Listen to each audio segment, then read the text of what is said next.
back to another Rep podcast. Yeah, there you go. So let's introduce we have a guest. We do have a guest, our second guest ever. Straight into it. Which I'm very proud to have her on. She's my little sister. She has her own coffee company. Metaphorically speaking. She's not my little sister. She has her own coffee company. She is a very well-known CrossFitter in our little circle and community. Is that just between the two of you? No. She's well-known. Trust me. I don't know if that's necessarily true anymore. And I would like to introduce CK. Hello. Thank you. Welcome to the podcast. I almost feel like I'm waiting for like the music to start because I'm so used to hearing it.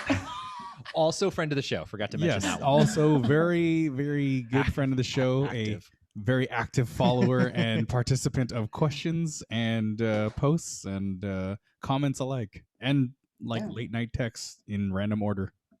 Well, yeah, sure. Late night texts. I don't even want to say it like that. Yeah, that sounds really weird. Late night comments. How about that? Strictly platonic. Yeah, strictly platonic. Yeah, there you go. Yeah. Siblings here. Yeah. Yeah, don't forget the sibling. Right. Yeah, that's the most important part. Yeah. Exactly. Though I guess. Yeah, well. I'm not going to say what I was thinking. Oh, go ahead.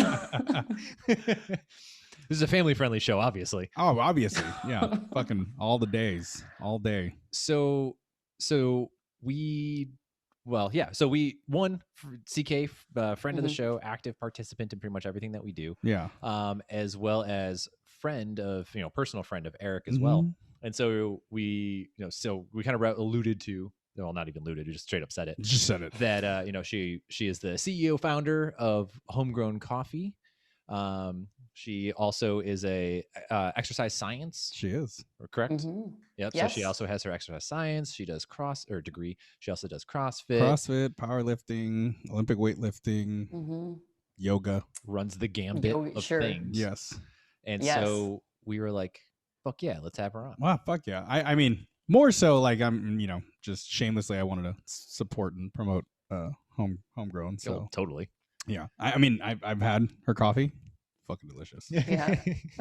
Did you share it with Ryan? Huh?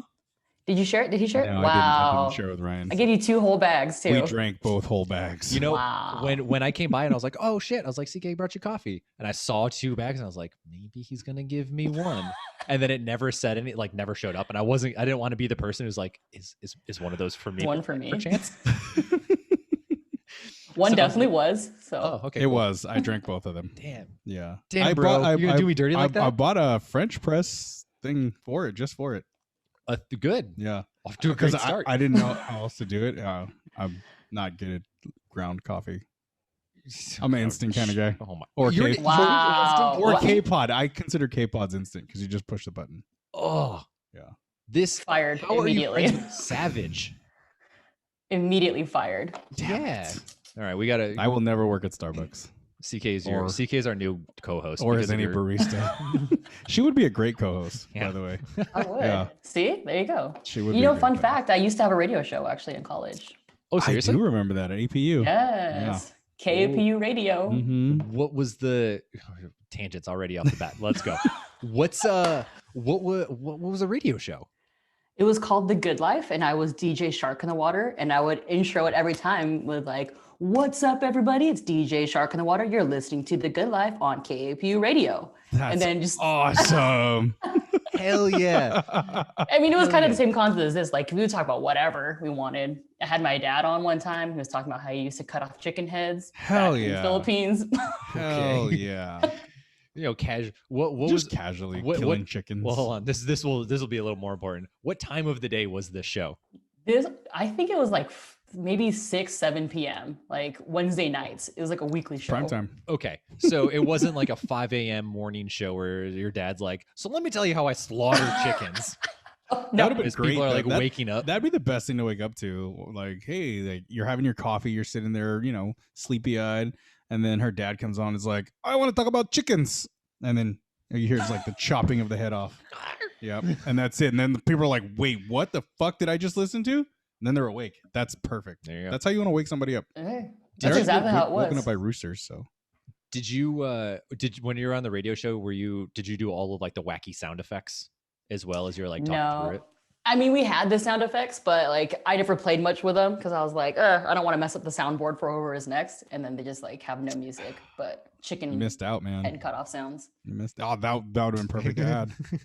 Yeah, get that mic, that drop. Yeah. So okay, that's super interesting. So what like so you went to so you well let's go we'll come back to this.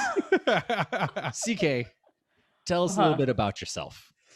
Dang, what is it? I feel like this is like a dating show. Whenever they say, "Tell us about yourself," CK, you pretty much covered the bases. Background in exercise science.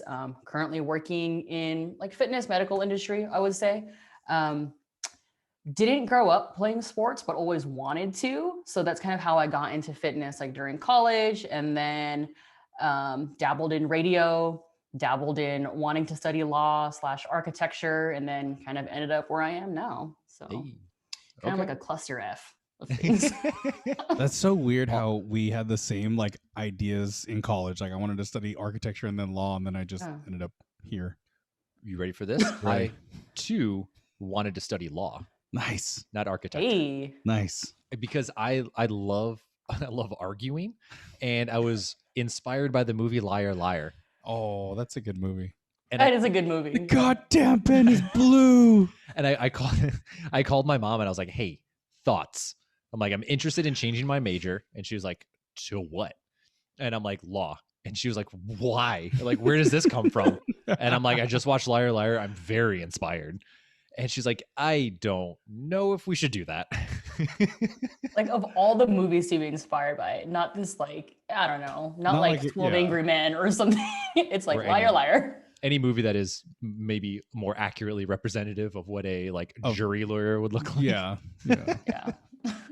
I believe they're called trial lawyers. Yeah, you know, which is why I didn't study law. Oh, okay. Hey, I don't know what they're called. Whatever. Yeah, it's semantics. Look, I can call them whatever I want. Yeah, it's some antics. So okay, so you settled on exercise science. Yeah. Why come? Why come? How now, brown cow? So okay, exercise exercise science, I feel like because it's the way everyone wants to do it, right? They're like, I want to be a physical therapist. What do I study? Exercise science or kinesiology, whatever, what have you. But before that, so I did want to do law / architecture, and then kind of tangenting, if that's a word, back to when I said I wanted to be an athlete growing up, but wasn't very athletic. I did basketball tryouts, tore my ACL, like blew out my meniscus, and then went through physical therapy and was like, this sounds like an interesting field. I kind of like this, you know, like this job gets to tell someone exactly what to do. They can't cry about it and they'll just listen to you. And like, I went through it. So that's kind of what brought me to it. And then the other side is like Filipino, Asian, right? It's like, if you can't be a nurse, you're going to do something else medical. So I was like, physical therapy sounds nice. Well, according to Joe Coy, you could be a post office worker. True. You could be a post office worker. Mm-hmm. But that's kind of how it's either nurse or post office worker, according to Joe Coy. Nurse, actually. Yeah. You know? A nurse. Nurse. Okay. You're going to be a nurse? Yeah. Not touching that. Oh, I can do it. So, okay, so that led you into the exercise science stuff. So, I guess, well, kind of adding on top of that, if you could have played a sport, what sport would you have played? Okay, so back then, basketball. Hindsight, now I tell people this every single day of my life. I'm like, I wish I did track and field, and I wish I was a thrower because, like, I'm not gonna say like I'm built for it, but like I'm built for it. Like I'm short, I'm stocky, I got strong legs, you know. But back then, like whenever I heard about throwing, I was like, A, what the F is that? You know, B, only the big girls do that. Like that's not a fancy sport. Like no one cares if you're a thrower, you know. Now maybe they do. Back then it's like, what is that even? It's like you wanted to play the like sexy sports, right? Like softball, soccer, basketball, things like that. So that's what I would have done. I would have. Hey, they give out gold medals for throwers, so that also might be the first time I've ever heard somebody refer softball as sexy. Softball's sexy. I mean, I'm not disagreeing. I'm just saying I generally never hear those two words in the same sentence. I could have said baseball, but I was, softball. you know, for females. The female baseball. Yeah, female Like- baseball. It's a weird way to describe it. That is, Whatever. Yeah, whatever. It's said. I stick to it. Okay, so interesting. Did you ever play? What sports did you play? You football, right? I did not play football. I did Hell Week freshman year. Didn't like it. Cut it. Or a heaven type of guy? Yeah, no. I played soccer, basketball, baseball. All in high school? No, not in high school. Oh, I never made any of the teams in high school. My team was like my high school was pretty elite. Like they were tough. okay. I was a manager though. Oh, good. I was manager. So my managerial skills are on point. On point. On point. Okay. I'm a time manager. I'm a clock manager. Not the same thing. I also got the air horn when I could do the air horn when we had to change that's sessions. so you. I mean, you Fancy. really proved your worth yeah. at that point. Oh yeah, I was manager of the year. Man, Manager of the year I'm my own as the parking spot. as the only one. All right. What else did I play? Water boy? Sucked at tennis. I was a water boy. That's the under calling of the manager's second duty is water boy. Left water boy, by the way. Ooh, Um, that terrible joke. I don't think I played anything else. Soccer, basketball, and baseball. You played softball afterwards. Yeah, but that was Rec more league. adult league stuff. Yeah. Younger years is just those three, I think. All right. Yeah. I ask out of curiosity of like, because I can't I can't remember. But two, I also wish I would have been a thrower, knowing what I know now. Exactly. Because like, so I was in high school. I did long jump, triple jump, and then I would run, the 4x4 relay, and my sprint wasn't too bad, but I kind of was I'm a white dude, so don't run the fastest comparatively. And so, It's because your stride's shorter. yeah, it's because I have a short stride. We'll go with that. And so, God damn. And You're so, phlegmy. I do. It's bad. I'm still like recovering from 21.2. Oh yeah. Oh God. No lungs, no legs. It was more so All me back. just not trying to die. Oh, that too. We could talk about it later if you Yeah. want. Since we will eventually get into CrossFit. We but- will. Yeah, we'll touch on that. but I wish I would have but yeah, so I wasn't super fast in my sprint, but like going into like where I'm at now, where I love the power aspect of like training, I really wish I would have gotten into it. And then also I took the 23andMe test, Mm. and it says like, because it'll give you like muscle types and like tell you what your propensity is, and it was like have the muscle fiber types for like power sports, and I was like, damn it, like I could have been a. How do you find that? I have a 23andMe, and I don't think I've ever seen that one. Did you do the ancestry or the genetic one? Whatever the cheaper one was. The ancestry. Yeah. So you have to do the full one. God damn it. Just wait till Christmas. They usually go I'll on sale. Never know. Let's do it again. You just buy that one. Oh, okay. Anyway, Can I just attach it to mine, or do I have to spit back in a little spit wad again? I don't know. Maybe I can. I'll check on the app and upgrade. Sure, maybe. They have my DNA. If you have your DNA. They probably did keep it. I was gonna say they probably. Oh, they have to. Yeah. They keep it for research. You pretty much automatically opt into it. It like develops every month. You get an email or a notice saying like, "Hey, we found more relatives, or we found more genetic Oh, dang. Like variants and stuff. combinations." Yeah, to Oh, your I see. bloodline. Yeah. And then Apparently, I have 3,000 relatives and then you're also put onto like just the general database. and the do not fly list. The so police that- database. Yeah, well, that might be from something else. Oh fuck. All right. So you finished up school. So then I guess the other aspect to it, and we can kind of dive into other ones, but just to kind of paint the story of the CK, so tell me how did things like lead up into like with Homegrown Coffee? Okay, so the way it led up to Homegrown Coffee is the way I like to paint the story of VCK is that I am Guidance. from a family of baristas. But when I say a family of baristas, it's really just me and my older sister. It just sounds a lot fancier. And I'm like, oh, it's in my blood to be a barista. Because my older sister was one. And then I became a barista as well in college. So I had a few part-time jobs in college, but the two main ones were coaching CrossFit and then being a barista. So that's kind of how I ended up loving coffee and then getting more involved with it. From there, I kind of just like rabbit holed myself into learning everything I could learn about coffee, to tell my customers about it, to tell myself about it. And then from there, I was like, okay, I like making coffee drinks, but now I want to figure out how to actually make and roast coffee. And then that's how I ended up starting Homegrown, because I started home roasting. And then I was like, maybe I can make something out of this. Ended up where I am now. And here we are. Here we And are. here we are. Your own company, your own beans, your own cups, your own merch. My own cups, yes. Yeah. Beanies, jackets. Beanies, jackets, shirts, T-shirts, stickers, events. So okay. So podcast. Podcast. The world's your oyster. So many There you go. opportunities. Honestly, CK, The world is my coffee bean. the door. Oh, I love it. Yeah, see, you could have made a. I should have. God damn it. I'm not good at these. Yeah, it's okay. Yeah. You're learning. Yeah, I'm learning. But no, special. all I'm saying is like, the door's just gonna fly open at this after this. You're gonna get bought out by Starbucks. Just so you many- wait. Hey, Howard Schultz, come at me. Just you Seriously. wait. I didn't even know the dude's name. That's impressive. I thought it was Mr. I don't- Starbucks. I don't know what to say to that. It's Howard Starbucks. Howard Starbucks. So, okay, so you kind of were falling in love with with more than just the job when you were a barista. So like what like was there anything in particular that kind of sparked that interest where you were like, I want to take my knowledge to a higher level than just kind of what I'm learning on the job type of thing?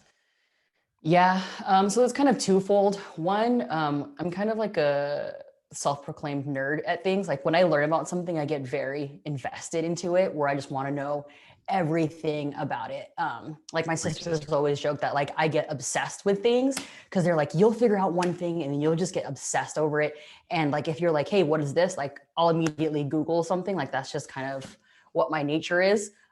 Ryan, you seem that same way from what I've seen or heard on podcasts. Oh my God. I wish I should call my girlfriend right now just so we can hear her bitch about it.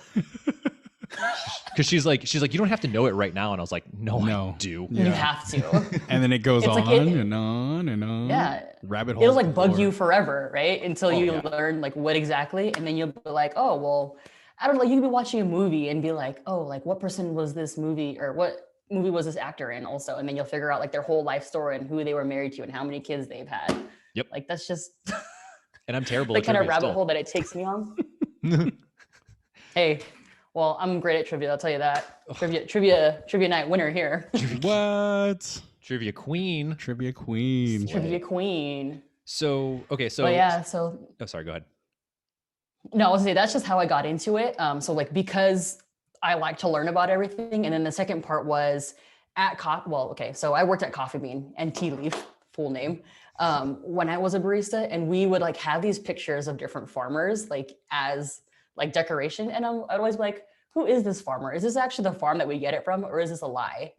So I would kind of learn more about it, and then started learning about the farms, learning about who owned which farms, which like companies were allowed to buy from what farms, and then again, that's how it kind of grew. My mind like exploded with knowledge. Okay. So then after you were kind of like falling down the deep, the rabbit hole of coffee and kind of all of that, like what kind of sparked your interest into, I guess, doing, like you said you were doing some like home roasting. So like what sparked that interest, or like how did you go about doing that? So I think what sparked my interest is at the time I was working in corporate wellness. So my title was like fitness coordinator. I like to water it down to I was a glorified personal trainer. So half the time I was training clients, half the time I was sitting at the desk, like reading books. And actually one of my coworkers, he was super into coffee as well. So we would just kind of share coffee information back and forth. And he was like, oh, like, have you ever tried roasting your own coffee? And I'm like, no, but I will now. And so I was like, I accept that challenge. And then I was like, let me figure out where I can buy it from. Like, can I even buy it without having a real company? And like, I found out that you could, and like that there was this whole like group of people who were home roasters, and there was like coffee clubs in different areas that I could kind of attend and like network with. And again, it kind of just grew from there. Like I just kept doing it. I kept trying to like refine the craft. and like figure out which beans I like to roast more, which beans people liked me roasting most, outside of just the ones that I liked myself. So Hell yeah. It's similar, or it seems similar to how like home brewing when it comes to like beer is similar in yes. the essence, where people are like, oh, I'm like, you start getting kind of fascinated into Mhm. like, you start learning about different beers. Like I remember my experience of like first having my first like craft beer, and I was like, what is this world? And I then thought you like were gonna say, I remember my first beer. Like I do remember like the first time that I tasted beer. Did you hate it? Oh, well, yes, for multiple reasons. One, I was super young. Yeah. Two, my dad drank Miller Lite, which is effectively piss. Yeah. Piss water. And I remember drinking it and be like, oh. And even today, like anytime like I have some cheap ass friends who are still will like drink Miller Lite or like PBR. And Oh my God. and I was like, nobody likes this. PBR. Yeah, nobody likes PBR. It's a fucking lie. Everybody hates Miller Lite and PBR. and PBR Coors and, Light. Rolling Rock. and it's only Rolling Rock is definitely And worse, Natural but, Light. Natty Light. but it's either Natty Lights, exactly. it's either you're broke and you want to get drunk, Yeah. and that's kind of it. Yeah. That's it. Just It doesn't taste good. no. Especially like it's so mind blowing, because especially with like how like the world of beer that is out there, Yeah. like there's so much you can have and so many good things that you can have from like, and we have access to stuff all over the world at this point. So like I can go get like Belgian beer, which is my favorite, delicious. and like why would you not want to do that? Like you cheap. oh, it's so stupid. Cheap. Exactly. Which to parallel coffee, I'm pretty sure is I could feel is very similar thing. Like at this point, and correct me if I'm wrong, where we're in a world now where we have ability to get effectively anything that we want, right? If you know what you're looking for as well as where you're looking. But it'd be like I guess a good parallel would be like people who are drinking like Folgers or Maxwell House, like which is this the big brand cheap coffee versus going to, I mean, God, there's thousands of like local like spots all across any city that you can go in and be like buy coffee. Like doesn't have to be Starbucks, it doesn't have to be like these coffee bean, tea and leaf, Tea and leaf. Full name. Exchange. It doesn't, I think it ends in exchange, right? It's actually, so the like name on your pay slip is like International like Bean and Tea Leaf or something like that, but then Coffee Bean and Tea Leaf, the American version. But it would be like similar in essence to something like that, where you're like why for like an extra $1 or $2, why not drink something that's going to be like decent, versus versus just choking something shitty down, like why? Doesn't make sense to me. I mean, I understand what you're saying. So there's a lot of opinions I have on that. I agree. Like if there is something better out there, why wouldn't you get it? Same thing with wine, same thing with beer. Like you were saying, there's a craft and like specialty version of everything. You can even have like, I don't know, like specialty fitness, right? It's similar across any industry you choose. But I think the best way to break it down is talking about like the waves of coffee that have existed throughout the years. So you mentioned Folgers and Maxwell House. There's essentially 3 waves of coffee. So first wave, second wave, third wave.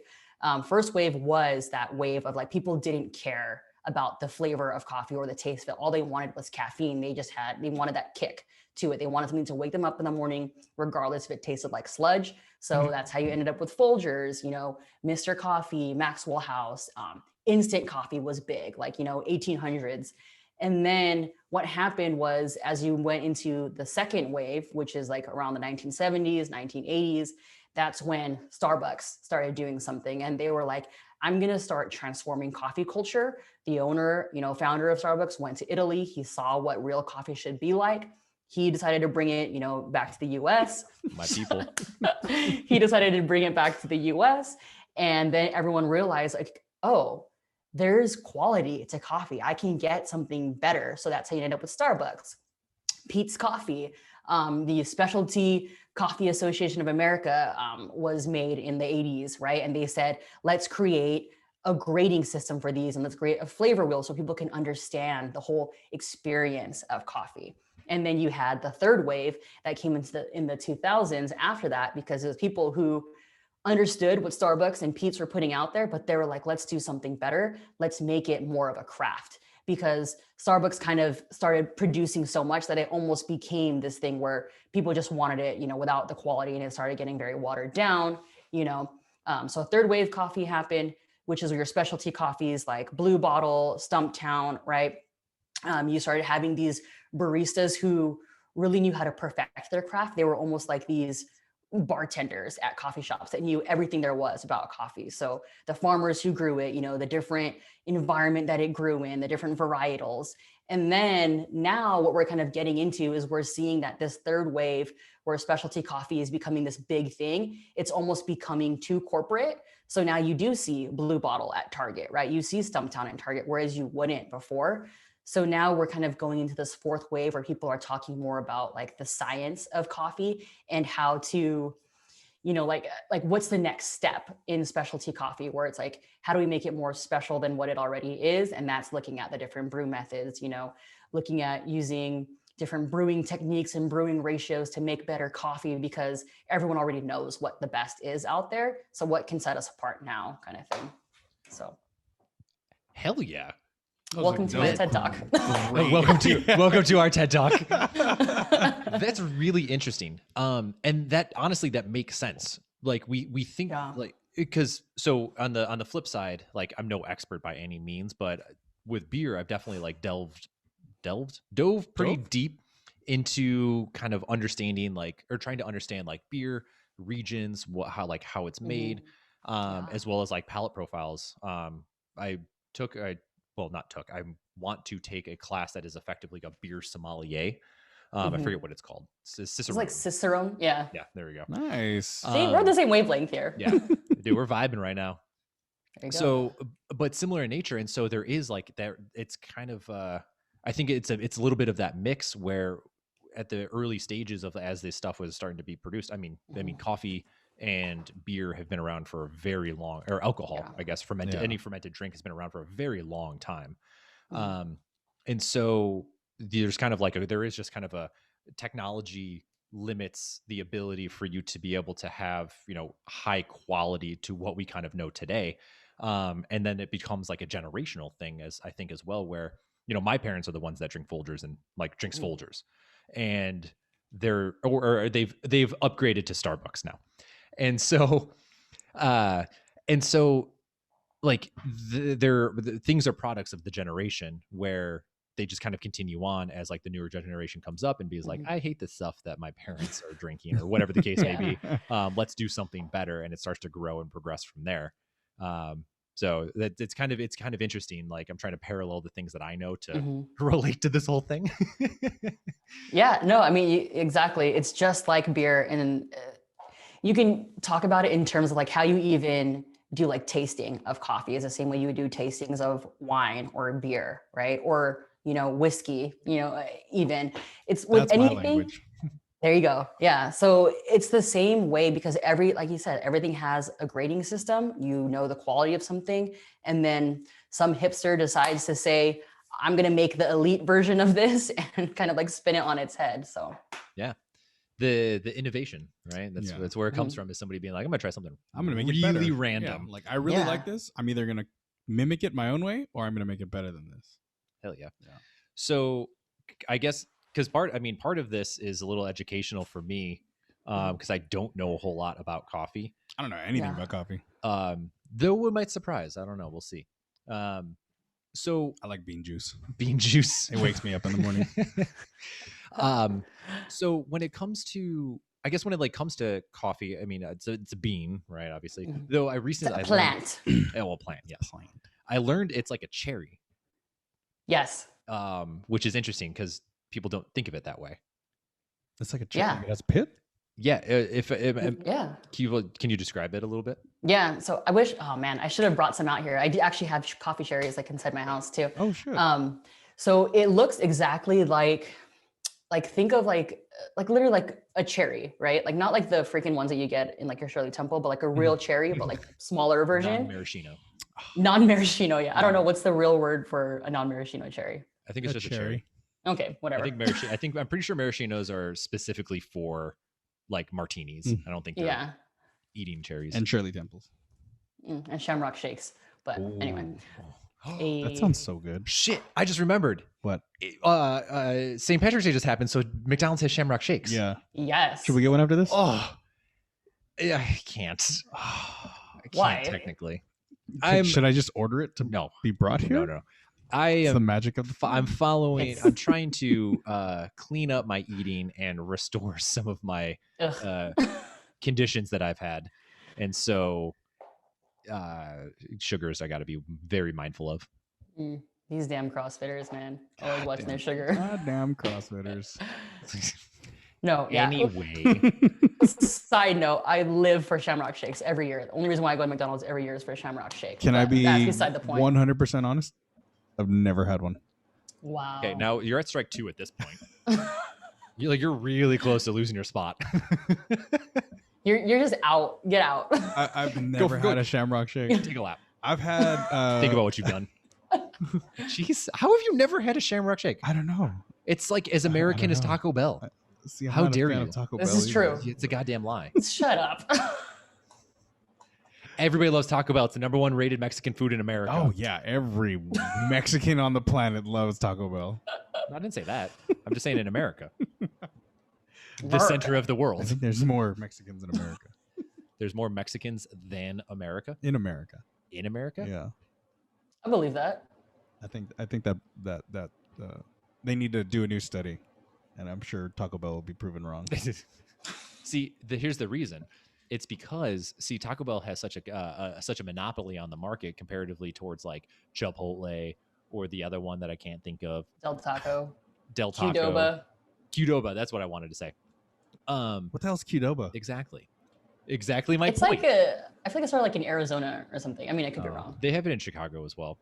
The Oh, weird there you states. go. We used to, the state of Chicago. Middle. Shit. So we would always the best part, and the only reason why I ever went to Qdoba is because on the back of Cubs tickets when we used to go, you would get free free nachos, and so we would always go out of our way to go to a Qdoba so we can all get nachos. I just realized Yes, it's yeah. a state. Yeah, I'm no, an it's okay. idiot. You're pretty. You're pretty. That's what really matters. You're the face of the show. And so, wow, what the hell was I even talking about? Qdoba. Oh, so, Nachos. but because Taco Bell has such a monopoly on the Mhm. market, and then when we look at like the other spots, like there's 4,000 burrito places, Yeah. or million of burrito places all over the place. So like every single person's like, Wow. well, I got my own little spot that I know of that I really like, and then majority of people have like, I've seen or been to a Taco Bell because they're everywhere. Yeah. And so it's just that or that relationship, and so they're like, Taco Bell is Mexican food, like it has Mexican pizzas, therefore it's They Mexican. got rid of them though, didn't they? They did, but Yeah. They brought back Rest in their peace. nacho fries, right? Or their nacho fries. the cheese fries or something like that. Cheddar fries or I didn't I even don't know know. they I had saw a those. commercial for it for the Super Bowl. I don't know, but so I think that's why I need the rise of King Taco to take over and Yes. destroy Taco Bell. King Taco, King Burrito. There, I've seen like 7 burrito locos. I've never seen a burrito loco. That's a lot of Never- them. yeah. I've seen an El Pollo loco. Seen Alberto's. Oh yeah, Alberto's. those are a everywhere. ton. Yeah. Especially by you, right? There's a ton of Alberts and Albertos. Yeah. Yeah. You just go all the way up and down. I don't know. There's at least 30 on your one street. Yeah. Mhm. So anyway, back to Coffee. the Back to coffee. Back to coffee. Yeah, so it's Yeah, in like so it's in like a cherry. Mhm. So think of the pit of the cherry is like the coffee bean itself, essentially. Okay. If you want to make it simple. Yeah, crazy. I didn't even know that it like. Mhm. I mean, obviously I know shit about coffee. I thought it just came in bean form, but obviously the bean has to come from somewhere. So Yeah, like Beans just grew off the plant like that. Yes. hey, sometimes they do. Well, it's almost like so. Before I learned this, I almost thought of it as similar to like a nut, like a peanut or something like that, where that is like the Yeah. fruiting body of. I mean, I guess it technically is still, but it's like the fruiting body of the plant that had like a hard exterior that would just kind of fall off, or animals would pick at it and then it would just Poop go. it out. Yeah, I heard some Like, beans get civets. eaten and then get pooped Civet, out. yeah. Yeah, it's the civet coffee. Oh wow. Yeah. Civet coffee, it's like a cat species in like Thailand and stuff.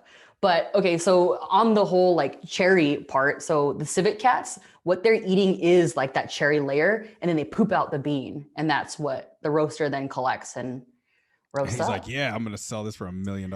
Yeah. And I mean, people I don't buy know shit. why. Like everyone always talks about like why do they even decide to do that? Like no one knows why. Some guy probably As saw they're it. sipping it, they're just like, Well- why? Why would anybody drink Yeah. that? Well, why would anybody do like why would anybody do anything? Like it takes some idiot to be like, huh, there are these things on the ground, and like eat it, and it's like, it's not that bad. When someone's like, you know what? What if I cook this in water? What if I cook this in water? And someone's like, that's a silly idea, and they're like, holy shit! Look at what we just discovered. My energy output is out the roof. I can Exactly. run for miles. Right? Wasn't Exactly. Yeah, I mean, pretty much. Like, I mean, even like the green, because it starts green too. So like, who decided like, oh, I see a green poop thing out of the civet cat. Now let's roast it and make it brown. I don't know. Why? So I'm trying to guide this in some capacity. So we'll see how well this works. Back to green shamrock shakes. Back to Shamrock Shakes. Yeah.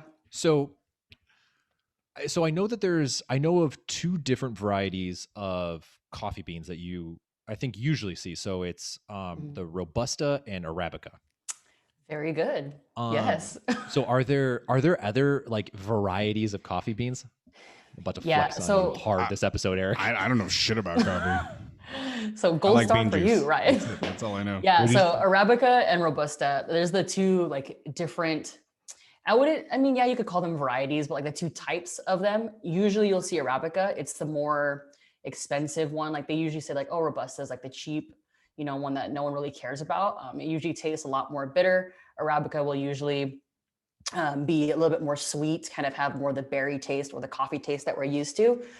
But in terms of like coffee, like varieties or like varietals, there are different ones, just like apples, right? So you have like a geisha, you have like Katura, like varietal. And then within like coffee regions, you also have what's known as like the terroir, which is similar to wine, right? Where you're looking at the environment, the geography of it, the soil that it's grown in, the climate. But where was I going with this?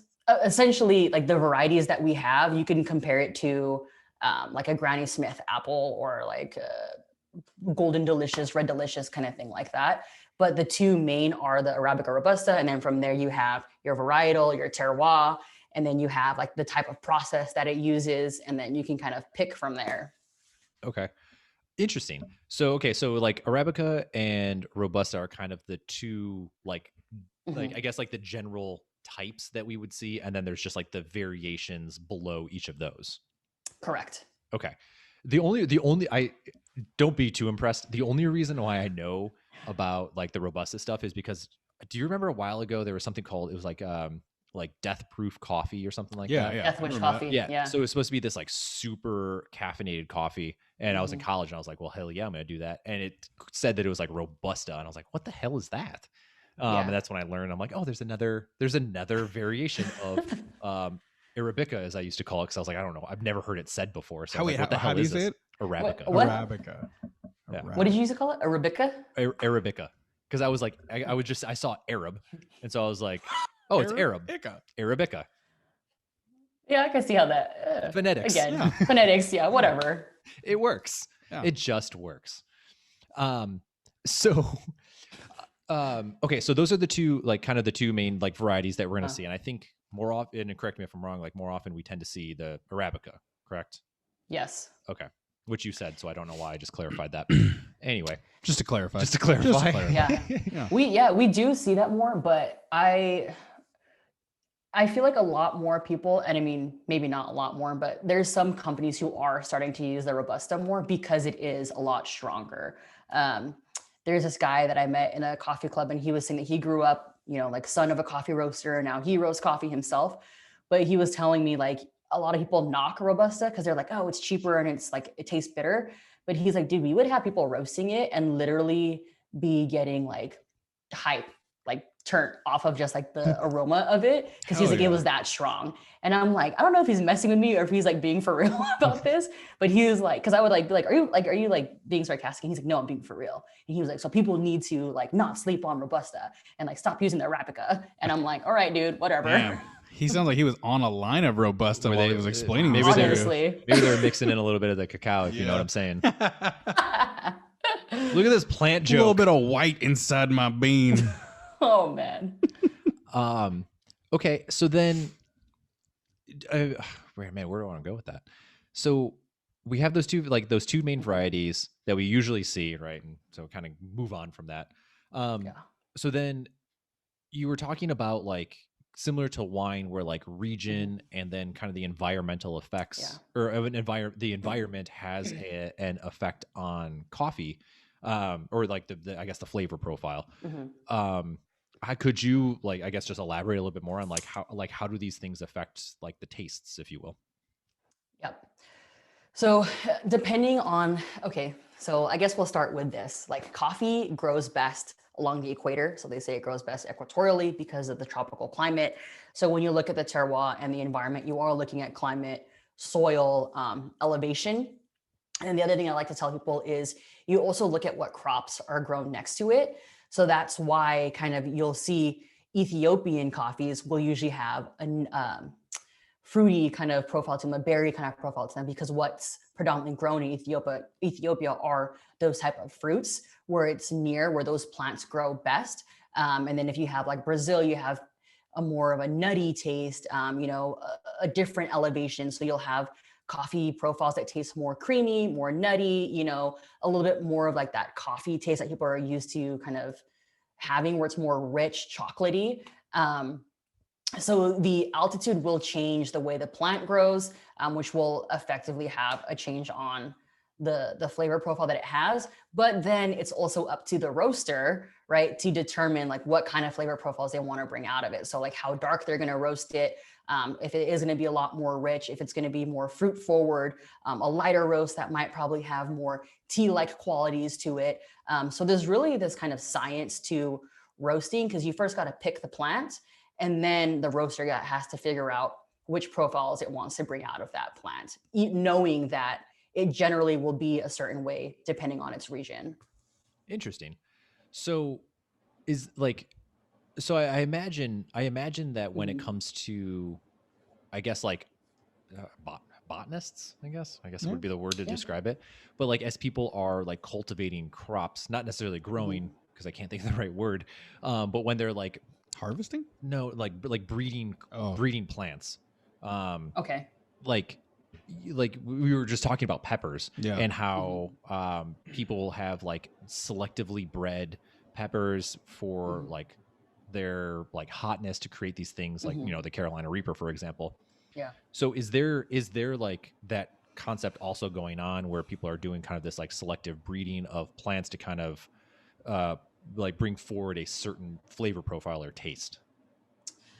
I don't know too heavily about like which ones they want to breed together, but there are different types of, again, the varietals that will taste best. And whether it's breeding, two that are highly graded together, or what you're more commonly going to see is the blends happening after that plant has already grown, where you'll see maybe a mix of Central American coffees. So you'll have Honduras and Guatemala together, or you'll see like El Salvador mixed with Costa Rica kind of thing, where you'll have blends per region and per flavor profile after the fact. As far as like the crossbreeding before that happens, I'm sure, farmers are doing that because different farms have, crops that are graded higher. So it's like that farmer's farm has the best coffee. So people are probably going to want to try to replicate what he has, but they may not necessarily be able to do it because they don't have the same terroir as him, where they, he owns these many acres of land. And if you want to go to a different region in that same country, it might not be the same because you might have a different elevation. You might have different soil there. Climate probably will be, fairly the same, but there's different kind of elements to it from that. Interesting. I didn't know that like all of that affected flavors and flavor profiles. I kind of like assumed just by like one, knowing that I've tasted a bunch of different, brands of coffee and be like, these all taste very different. But then also like thinking about like wine, you kind of referenced like wine grapes having a similar thing. That's true. And so I know I've heard about how like how the regions will change the different, like it could be the same grape, but a different region can change it when it's like this one's grown up in the mountains, or this one's at below sea level, or arid, or whatever the case may be. Yeah, definitely. No, I guess in relation to wine, like I feel like there's levels of acidity in, or different levels in acidity, especially wines that come from like Spain and France. Like they're supposed to be of the highest quality in those two regions, and you forgot Italy. I was getting there. Italy only has a Chianti, lame ass wine. What? Fired immediately. This is third strike. Damn. 3 strikes, bro. No, I love Italian wine. I do. I love Moscato. I hate Moscato. It's so too sweet and too disgusting. No, I love Italian wines. I guess where I was going with is more, you can taste the acidity levels in the differences in Italian, French, and Spanish wines. Like, and I guess that's basing off the region of differences and different like climates, all the changing, all the elemental factors to change. We just need the avatar so we can have the perfect blend. That would be Hey. Yeah, look at these weird references. So then I guess kind of going on, so we kind of talked a little bit about like the different varieties and like beans that exist and stuff. So kind of continuing down this path of getting to our perfect brew, what would, or not what, but so then there's, when we look at like you go to the grocery store and you see like the aisle of coffee, and there's different like roasting. So you'll see like light, medium, dark roast, generally speaking. Oh yeah, that's a good. Yeah. So I guess one, are there other, or I should say, what does that mean? Would be, I guess, the best way to describe it. Yeah. So when you look at like light, medium, and then dark, it's talking about the color of it. So you could literally, like, if you were to put a bag of light beans next to medium, next to dark, or what they call like French roast, sometimes you'll see, or even Italian roast, they'll say, you'll see the color of the bean change. So the darker the actual color, the darker the roast of that bean. But there's kind of nuances to that where you can have like a mix, like there's not just the 3 levels of like light, medium, and dark. It's really what we call like, it's just, that's what I was like, for a spectrum, where it could be a mix of like light, medium, like medium dark, like very dark, or what we would, we in like roasting speak, it's usually called like city, or like full city plus. We don't really refer to it as like light to dark. When I sell my beans, I usually say like, oh, this is a dark roast or a medium roast, whatever. For the clubs. Yeah, exactly.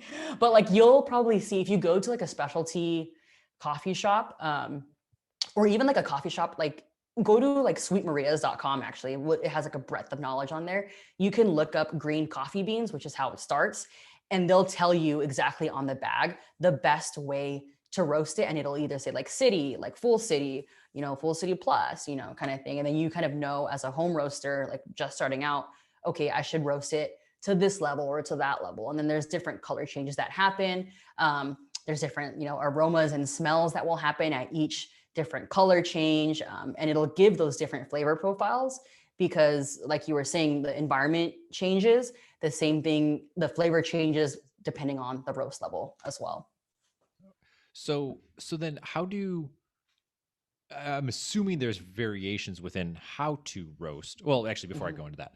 So that is really interesting, right? So we know that there can be effectively blends of different beans from regions, but then also within that like deeper layer into it is then you can have like blends of different roasting to elicit a different flavor profile. Or did I mishear that? Yeah, I mean, what do you mean, like different roasting? So like you're saying you would mix like light beans and dark beans, like throw them in a bag together? Yeah, or is that no? Is that a sin in the coffee world? Yeah, that's for sure.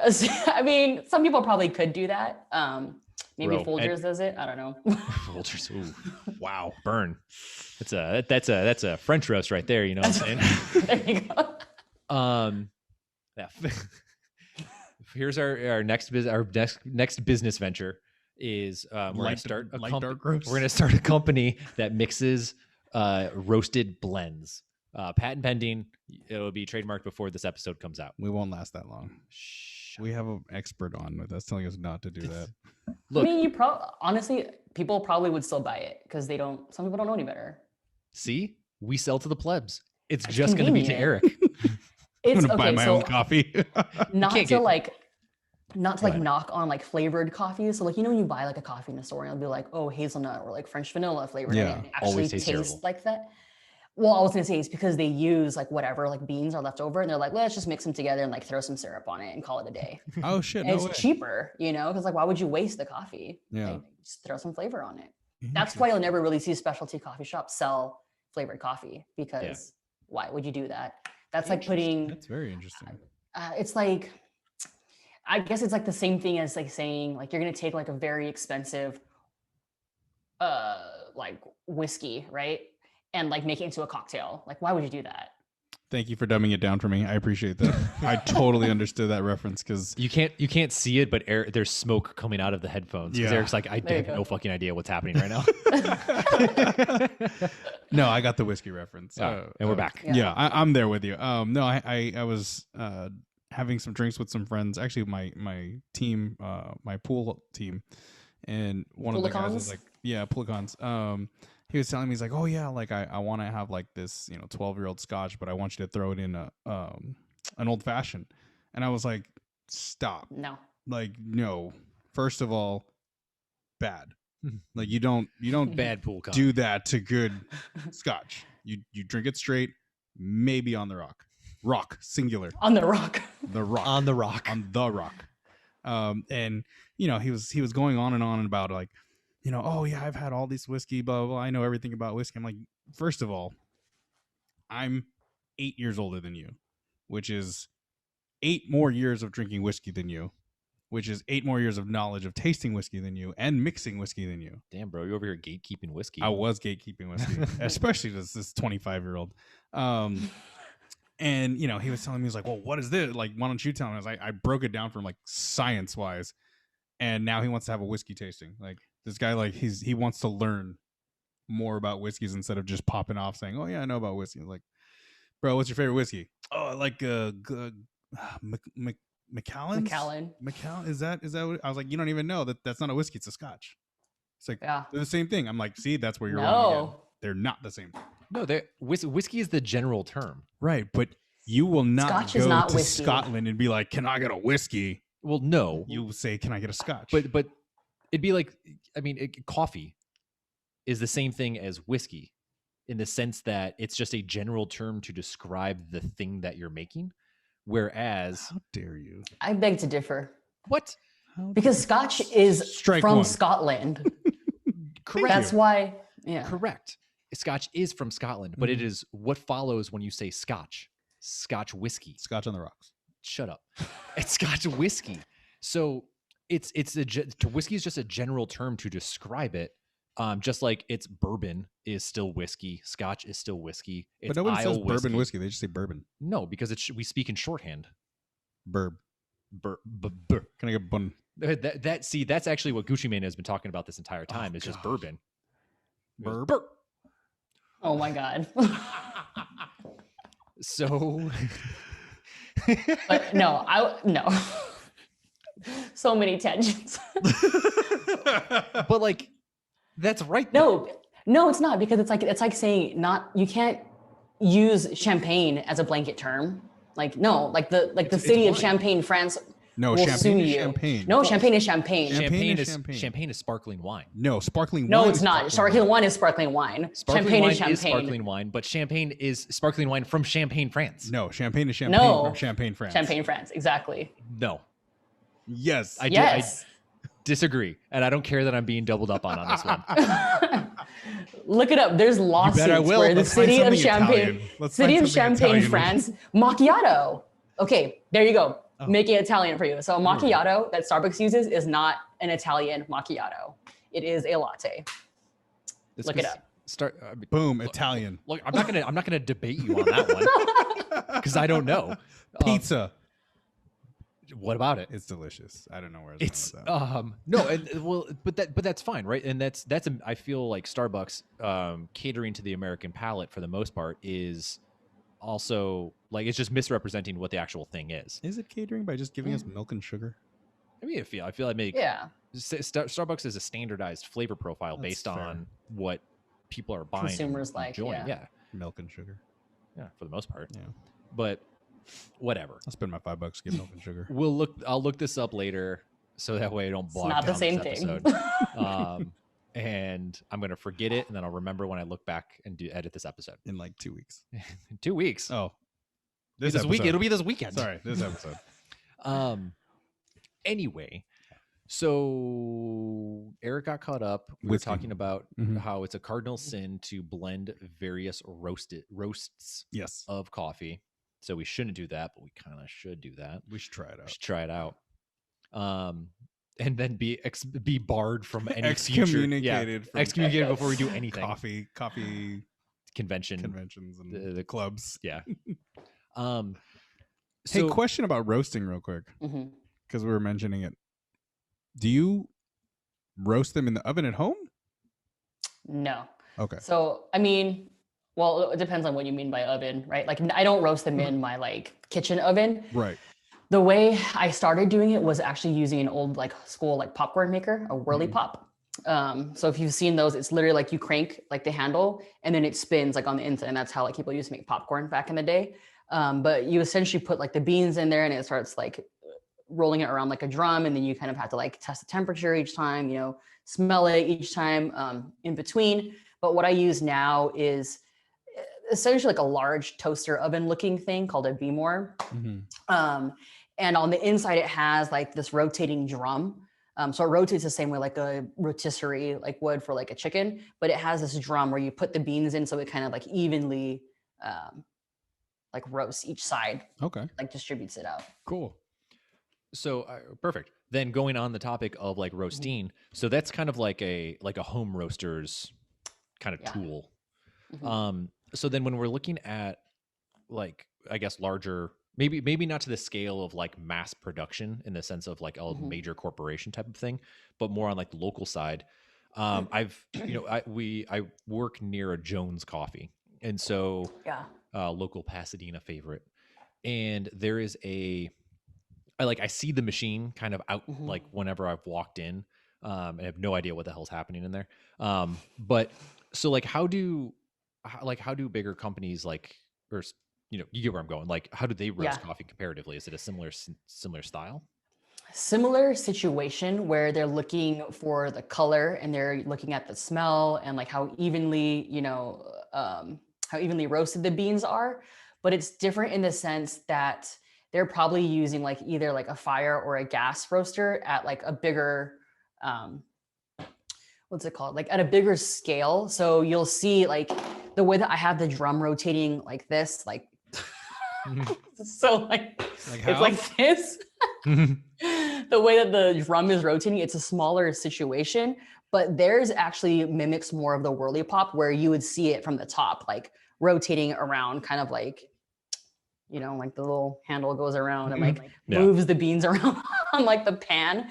But what you'll see them doing, if you watch them either at Jones or even Jameson Brown in Pasadena, you'll see them like stick this like little pipe looking thing inside and like pull it out and then like smell it and they'll look at it. What they're doing is looking at the color change of the coffee to see how light to dark it is. And like they're also going to smell it and then they'll stick it back in there, because what it's doing is pulling out those beans, because the beans are cooking on the inside. And then when you see it on the drum being rotated, that's actually what's happening when it's cooling the beans down, and you'll see like the chaff kind of come off of it. So it's roasting on the inside, and then you'll see probably at Jones or even any other coffee shop that has a roastery attached, you'll probably see a pipe sticking out of their facility where like the smoke is coming out, because it's, a lot of gas coming off of it.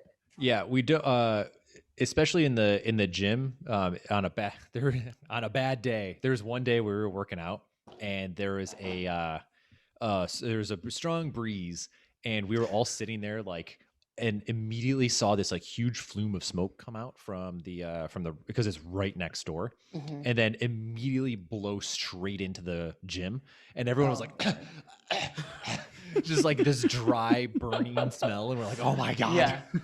Had to like run over and slam the doors down. What was the smell? Did you say it was like nutty or No, it smelled like fire. oh, Like- fire. Oh, really? It usually Yeah. smells like kind of like grassy or like earthy. So I guess, yeah, like fiery. It But was not a pleasant smell to say the least. The Yeah. immediate response was not, "Oh, it's coffee." To say that, I'll just say it that. Smells like shit. It smells like Bigfoot's dick. Okay, so that's kind of like, where, so it's similar, just scaled up essentially from like the home roast Yeah. to, the bigger company kind of thing. Man, what was I going to ask about that? do the bigger or the branch companies like Starbucks and Mhm. Coffee Bean, do they roast in-house or do they get it delivered to them? So like the shops that you'll see Mhm. will get it delivered to them by like the main corporate roaster. So like Starbucks actually, I forgot what they're called, but they have like the upgraded versions of each like coffee shop where they actually have like baristas doing, different brew methods like a siphon or a pour over. And then Mhm. you'll see like a roastery in Those it. are- So there's one in Seattle. Do Those you know are what I'm talking about? the reserves. The reserves, yeah. Yeah. So the reserves, you'll see them roasting it like in-house. But like the small shops, you usually won't see it. Coffee Bean does not have any reserves where you'll see them ever roasting. They roast it at like a factory somewhere else, and then we just have them shipped in. Yeah. Have you ever been to one of those reserve places? I've never been, no. Have you ever been, CK? Yeah. They're Mhm. pretty cool. They are like, they're actually like, I would compare those to like a specialty coffee shop where the baristas really know what they're talking about. Like they're almost like the baristas that worked at Starbucks first and then they kind of graduate on to being elite. And it's like, if you are a reserve barista, like you know your what shit. you're doing. Yeah, exactly. I had a client of mine was the architect for the reserve Starbucks, essentially, on effectively the West Coast. Oh, shit. Oh, So no it was way. awesome because one, she would just bring me random bags of coffee. She was like, "Oh, I was in Seattle, and here you go." And she was like, "But this is the good coffee, so don't fuck it up." Which actually leads me to another question that I forgot to ask kind of earlier, so we're gonna backtrack for a hot second. I've seen like on bags where it talks about like fair trade, like single origin, which I feel like I can guess what that means or that one means. But what are like what does that mean? Because I'm not 100% sure. So single origin will mean it comes from a single origin, so it's only from one place. So like it'll say like Ethiopia, single origin, right? If it's a blend, it more than likely will either list the blends on the back, or you'll kind of have to guess on what kind of blends it is. A lot of the blends that you'll see, like if it just says like donut shop like flavor, right, or like breakfast blend, then it's probably more than likely like a blend of like Central American coffees because they kind of have that balanced flavor, again, that traditional coffee flavor that you're used to. And then fair trade, what that means is that the farmers were paid decent wages for the coffee that they had. So if it doesn't say fair trade, it doesn't necessarily mean that they're not treating their farmers well. But if it says fair trade, they 100% Definitely. are I treating them well. learned that fact at Trader Joe's, working at Trader Joe's. I was gonna ask because I was about to like ask that question that you just answered because I was like, hold on, does that mean like everybody else is just getting shit on? Yeah, pretty much. No, Pretty no, much. kidding, don't I know. mean, it's a whole like there like again like I could rabbit hole down that about like how bad like the farmers are being treated and like why you should pay a lot more for coffee because people usually are like, why would I pay $20 for 12 ounces of a specialty coffee? And it's like because this specialty coffee shop is paying their farmers decent living wages, whereas someone else who's charging $5 a pound like may not be, you know. Hey man, I'm trying to get that Folgers corporate sponsorship over here. Fucking it up. That's the best part of waking up. Is abused farmers in your cup? Absolutely. Wow. So Name something better. You can't. Seattle's best. That's not Starbucks. Do they abuse their farmers? I don't know. Is there I'll look into American? it. Is there American grown coffee? I know like Equator tends to be the best, but like, does anybody source coffee from Yeah. America? Hawaii. Yeah. Oh yeah, that's what's it called? The Kona. Hawaii Mhm. Coffee Company. Yeah. Okay. Yeah, so Hawaii has good coffee because it's still tropical. California is starting to get in there. There's not very many California grown coffee. You can buy a coffee plant at Trader Joe's. Like sometimes they have them there. I bought one before. It died right away. It's too hard to grow them here unless you're really keen on You need a farming greenhouse, and right? botany. Yeah, you basically need a greenhouse to control the temperature. Just talk to people who grow weed. I'm Mhm. sure it's That's what I was gonna say. People who people who are good with the plants. oh, bro, it'll be like in Simpsons where they made Tobacco? tobacco. Yes.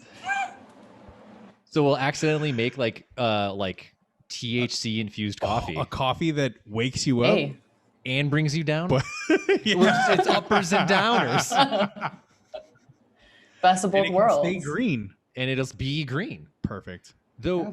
I heard green coffee like effectively doesn't have much of a flavor until you really actually start to roast it. Is that true? Correct.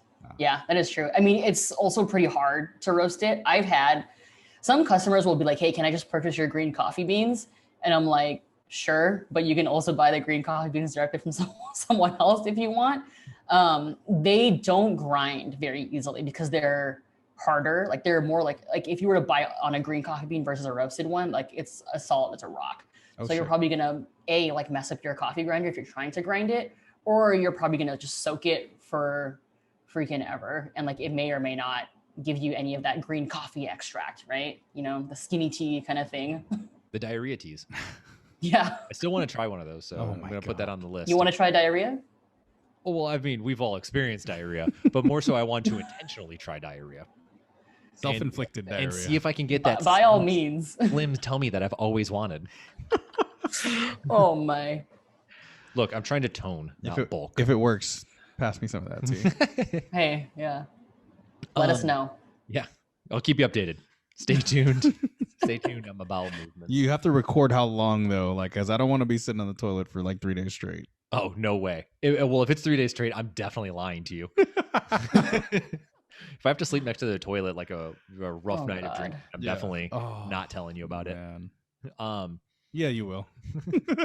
After you tried it. That's the Oh, goal. fucker. Okay, so we learned a little bit about that. Mhm. So then let's talk about homegrown coffee, since we've Mhm. kind of gotten some gist about that. So Yeah. then when we're looking at, I guess, like with homegrown, like what does your menu look like? So because I can't scale as large as other companies, I usually will offer like one either single origin or blend at a time. So depending on the month, it's basically roaster's choice. Like maybe I'm like, nah, I want to do a blend this month, then I'll do a blend. Or typically what I like to do is go for the single origins.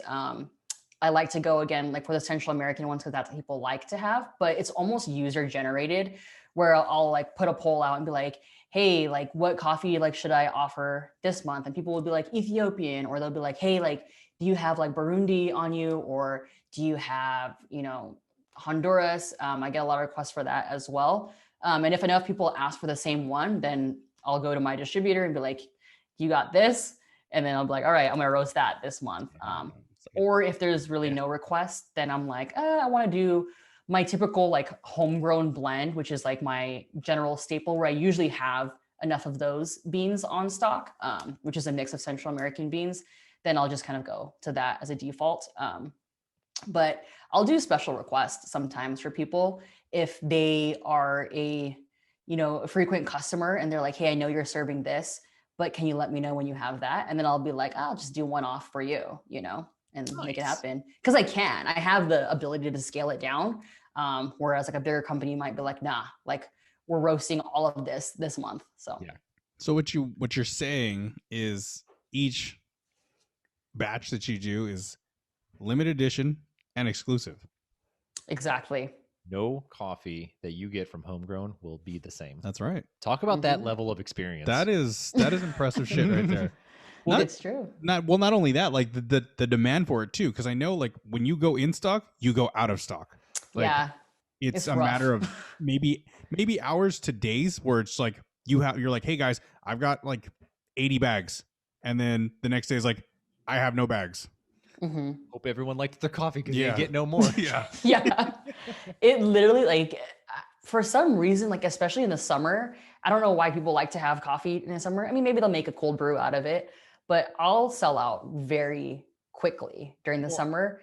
And sorry, go ahead. Well, after all your little summer brew concoctions, yeah, of course they're gonna buy you out in the summer.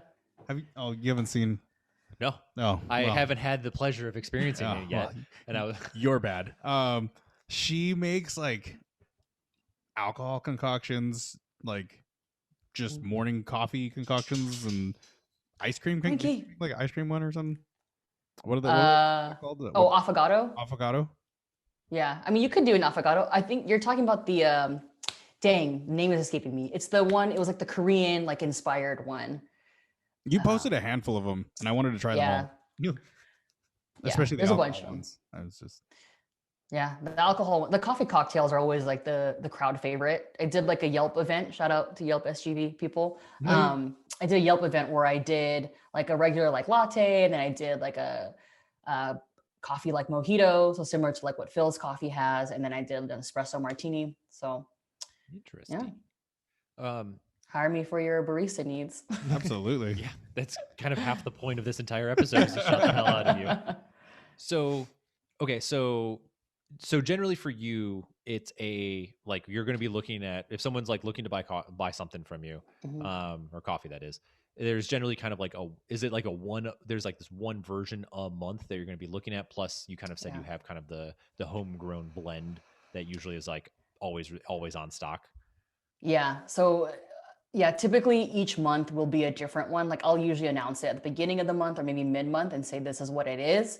And then I'll be like, hey, like DM me if you need anything. And then like ET was saying, people will just like right away, they'll be like, I want 5 pounds. And I'm like, well, thanks for taking 5 pounds of the 20 pounds that I had, which is not a big deal, but people know like if they want a certain origin or they want a certain blend, they kind of have to order it in advance because the next month I might not offer it. Yeah. But like I said, if they say, hey, I know you offered Colombian this month, I want Ethiopian, I'll be like, all right, next month, like you got it, So Got you, fam. Yeah. So what's this month's? This month is the homegrown blend. Nice. So, I mean, I didn't announce it yet. What are we, mid-March? I'll probably do one for April. But if people want to DM me right now for this month, like I have homegrown blend on stock. Ryan will probably hook you up with it since your homie over Somebody here didn't drink hook it. you up. When I literally said, Frankie drank this is for you and Ryan, but whatever. That's even worse. Are you kidding me right now, bro? What a Did you even get stickers? No stickers? No. Can I tell you something? What'd you say? Did he give you any of the stickers? I gave him extra stickers too. Can I tell you something? Do you want to take a guess at that answer?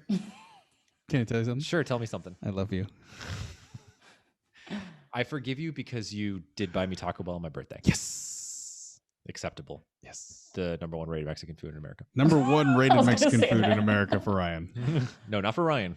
For America. For American Ryans. For America. Yeah, it's effectively for honkies. It really is what that turns out to be. That's your new favorite word. It is. Honky's such a great word. Because like, most white people aren't going to get offended by the word honky. Maybe. And if I they feel like, do, well, okay. you should run because that's a very scary person to probably be around. But in general, honky. honky's awesome. It sounds fun.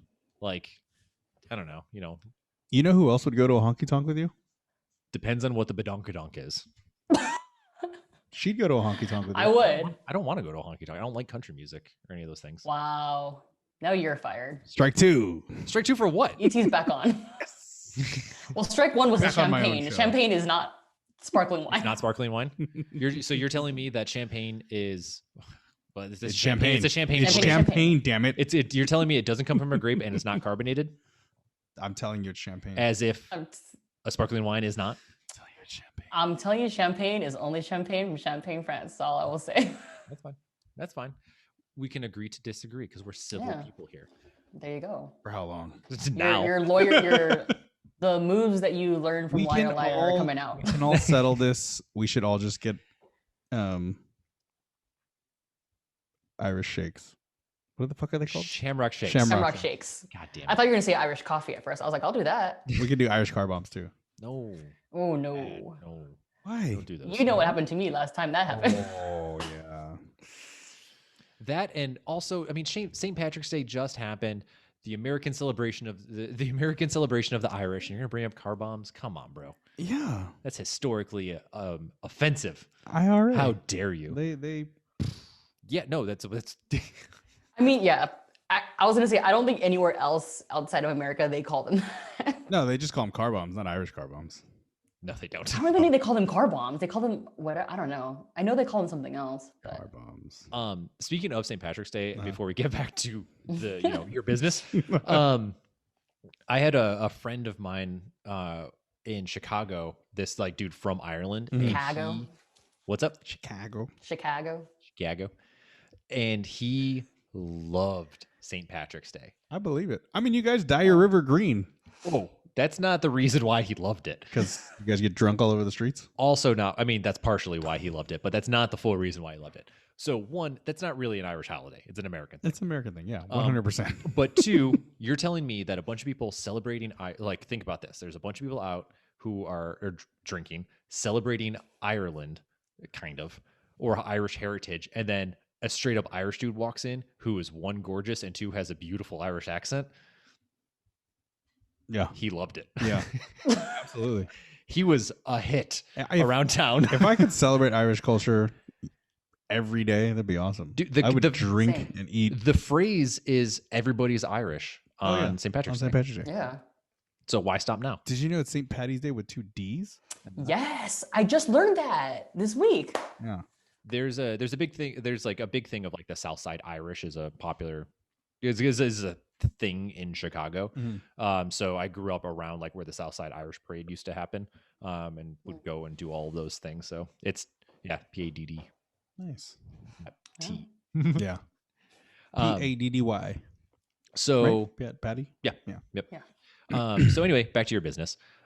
Back to coffee. Back to Irish car bombs. So when you are, so do you like? So it's right now. It's very much a small operation. Mhm. Is it just a party of one? It is well, okay. So it is a party of one. You better make I sure your sister recently- doesn't hear this. What's that? You better make sure your sister doesn't hear this. So it's a party of one, but sometimes I have family help me for deliveries. So for example, my sister, sometimes she'd be like, well, when she used to work in Orange County, she would pick up from my distributor and like pick up my shipment, essentially. This makes it sound like super sketch, but she would pick up Yeah, my she was shipment, your. be in the area. Yeah, right. And then depending on my schedule, like if I need to like spend more time roasting or because I have a full-time job outside of it and I need to spend more time doing that, I've used my mom to help me like ship things out. Like I would literally like package things and like pay for the shipping and be like, I need you to take these to the post office before 12, because I can't leave. But in terms of roasting itself, like it is just party of me. And then sometimes I ask for help to deliver things out.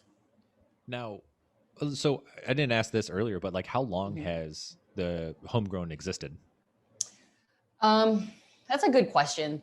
So technically since 2017 is when I like made my first like Instagram post and I was like homegrown coffee, like since 2017, like everyone puts a year Established this year. established. Established 2017. So that's like exactly what I did was, that's when it became a thing. But I mean, in theory, it was in talks before that. So maybe like 2016 is when I would start like actually home roasting things. But 2017 is when I like had a conversation with my friends over a trip and I was like, what if I made a coffee company? And they're like, well, what would you name it? And I was like, well, I roast at home, homegrown. Let's just do homegrown coffee. Boom. And then I made the Instagram and I was like, established. It's technically established in 2016.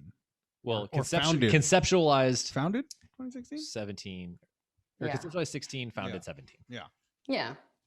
I mean, so with that, I mean, it sounds like it's popular in the sense of like the people who know about it and the people who have tried it really enjoy it. Mhm. Do you have any intentions to kind of grow this and, up the scale at all? Yeah, so that was the intention, like pandemic, pre-COVID was like, okay, let me up the scale of this. So I was doing a lot more events. I did the Yelp event. I've done like a few CrossFit competitions where I'd kind of do these pop-ups and I wanted to get into the farmers markets. But then when I was like conceptualizing that and trying to figure out like, okay, how can I make these all in advance? Like who would help me like at like the booth kind of thing? Then COVID happened and I was like, well, all the farmers markets are gone now. I think they are bringing them back. Hollywood has been going strong. By the South way. Pass has been going strong too. Yeah, I was gonna say, I know that some are still going, but then when I realized that they were bringing some of them back, like I was like, oh, like I didn't finish conceptualizing it. So now I'm kind of behind on that.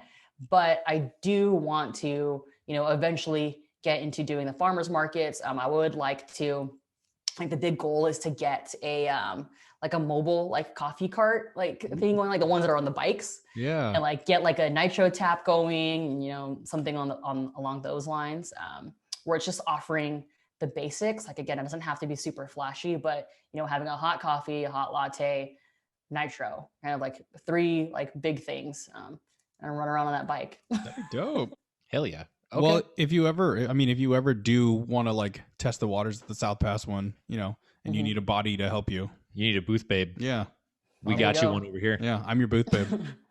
I'll do it. I'll take it. I have a contact with the South Pass Farmers Market as well. Oh, no way.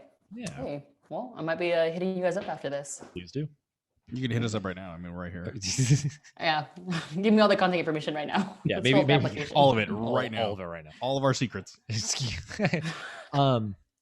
So you took a gap year, which I feel like most people did at this point. Mhm. So understandably so. So that's really cool, right? Right, like the idea of growing this up, because I love that. I love. Yeah. What I would want.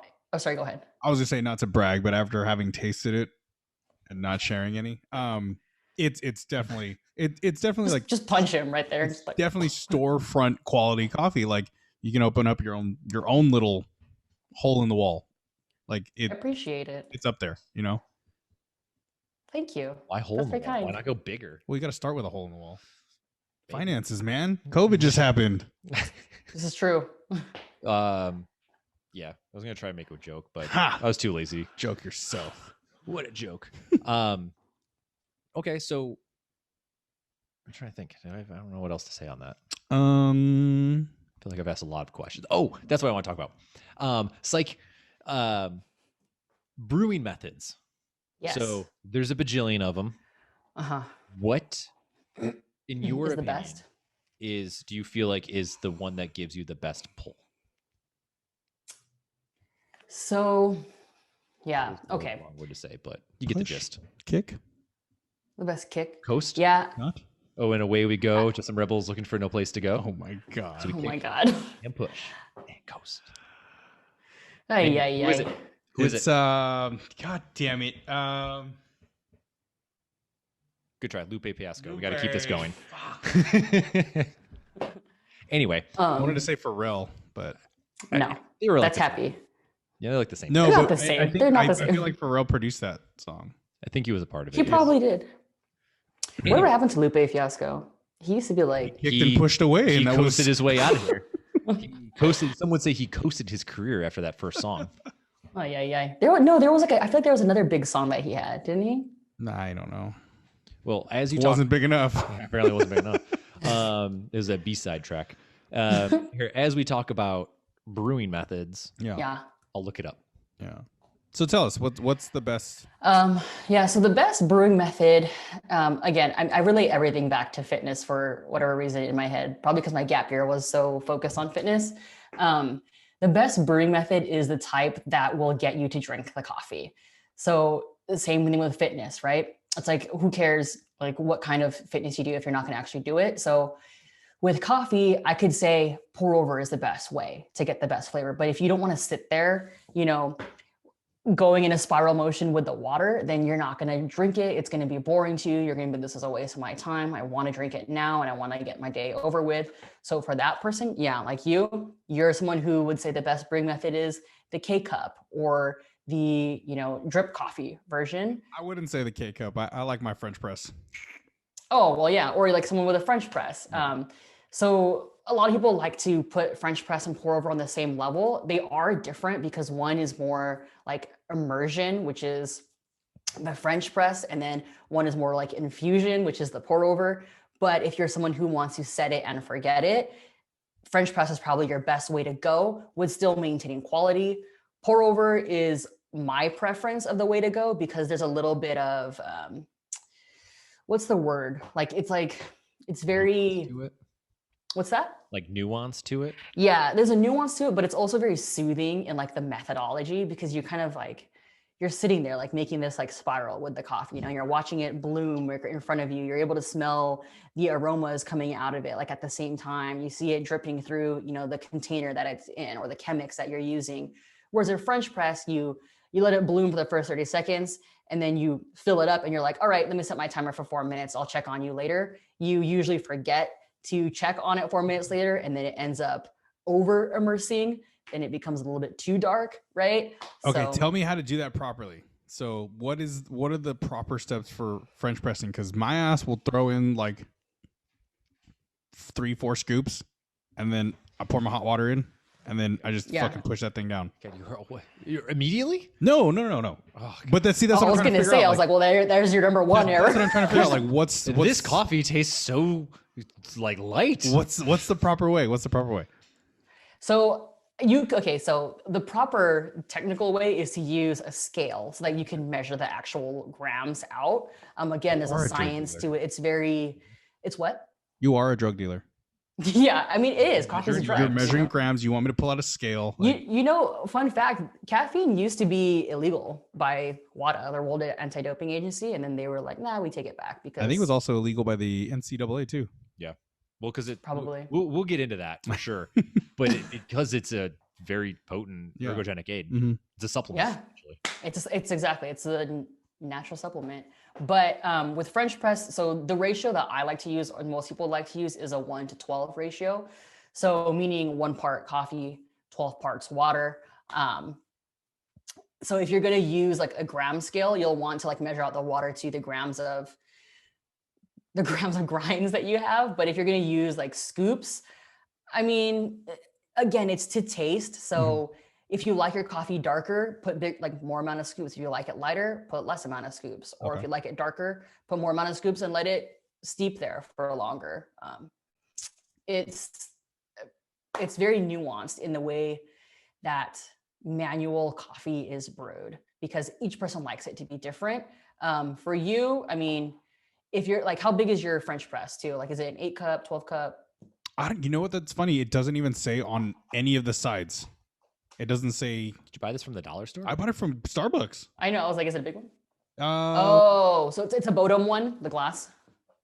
Yeah. It's probably an 8 cup. I'd have to it would be easier for me to sit there with you and do it so I can show you what you could fill it to if you don't have a scale. I like to use measurements on the actual glass itself versus the scoops because it's going to be different each time you scoop it because you can do a heaping scoop versus not. Yeah. So we'll do a FaceTime or something on that. I'm down, but I usually do 4 scoops and then so ours has like a rubber case around it. We fill the water like a fingertip just below the top of the rubber, and then we'll wait the 4 minutes, and then we'll press it.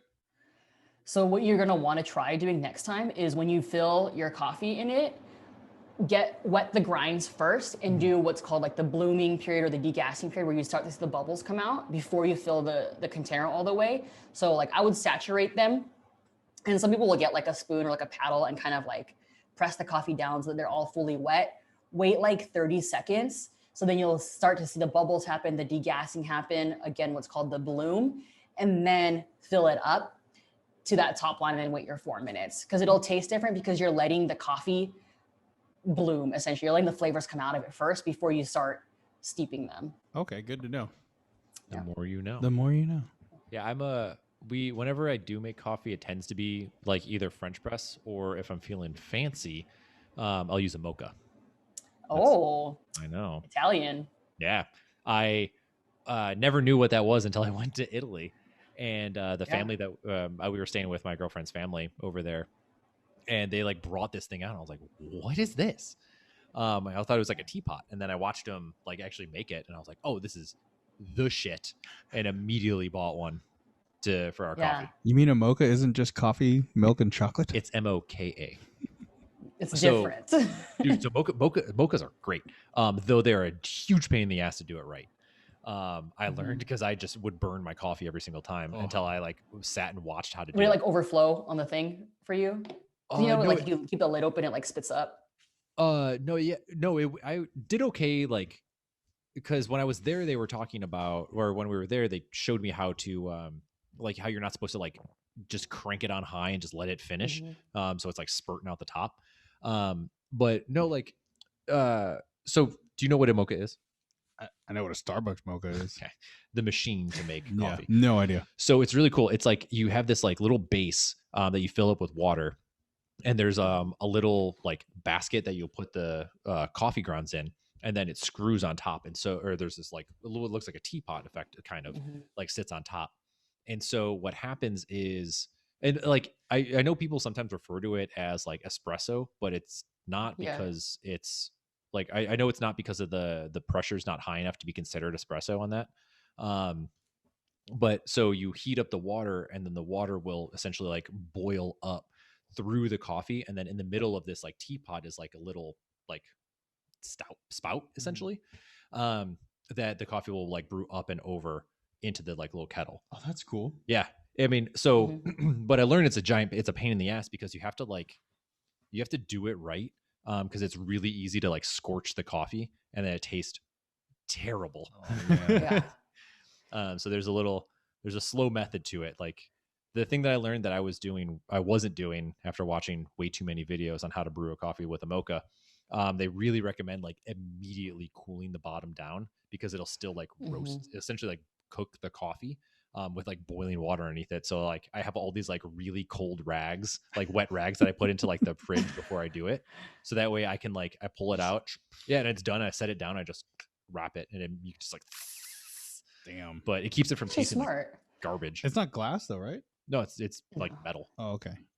Yeah. I usually glass would shatter. No, that instant. I actually hot tried the towel thing, because what I do, I just take it and then I like run it like under cold water under a sink right away. But then tilting it like spills it a little bit. So Yeah, bag thing. That's smart. I put that much effort into it, so I'm like, I'm gonna try and savor every drop that I have here.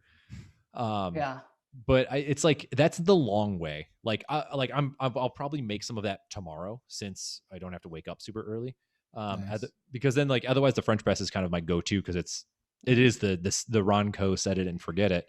Because it's just faster for me in that regard, because I can do other shit and then be like, oh, coffee's done, and then call it a day. Mocha is great.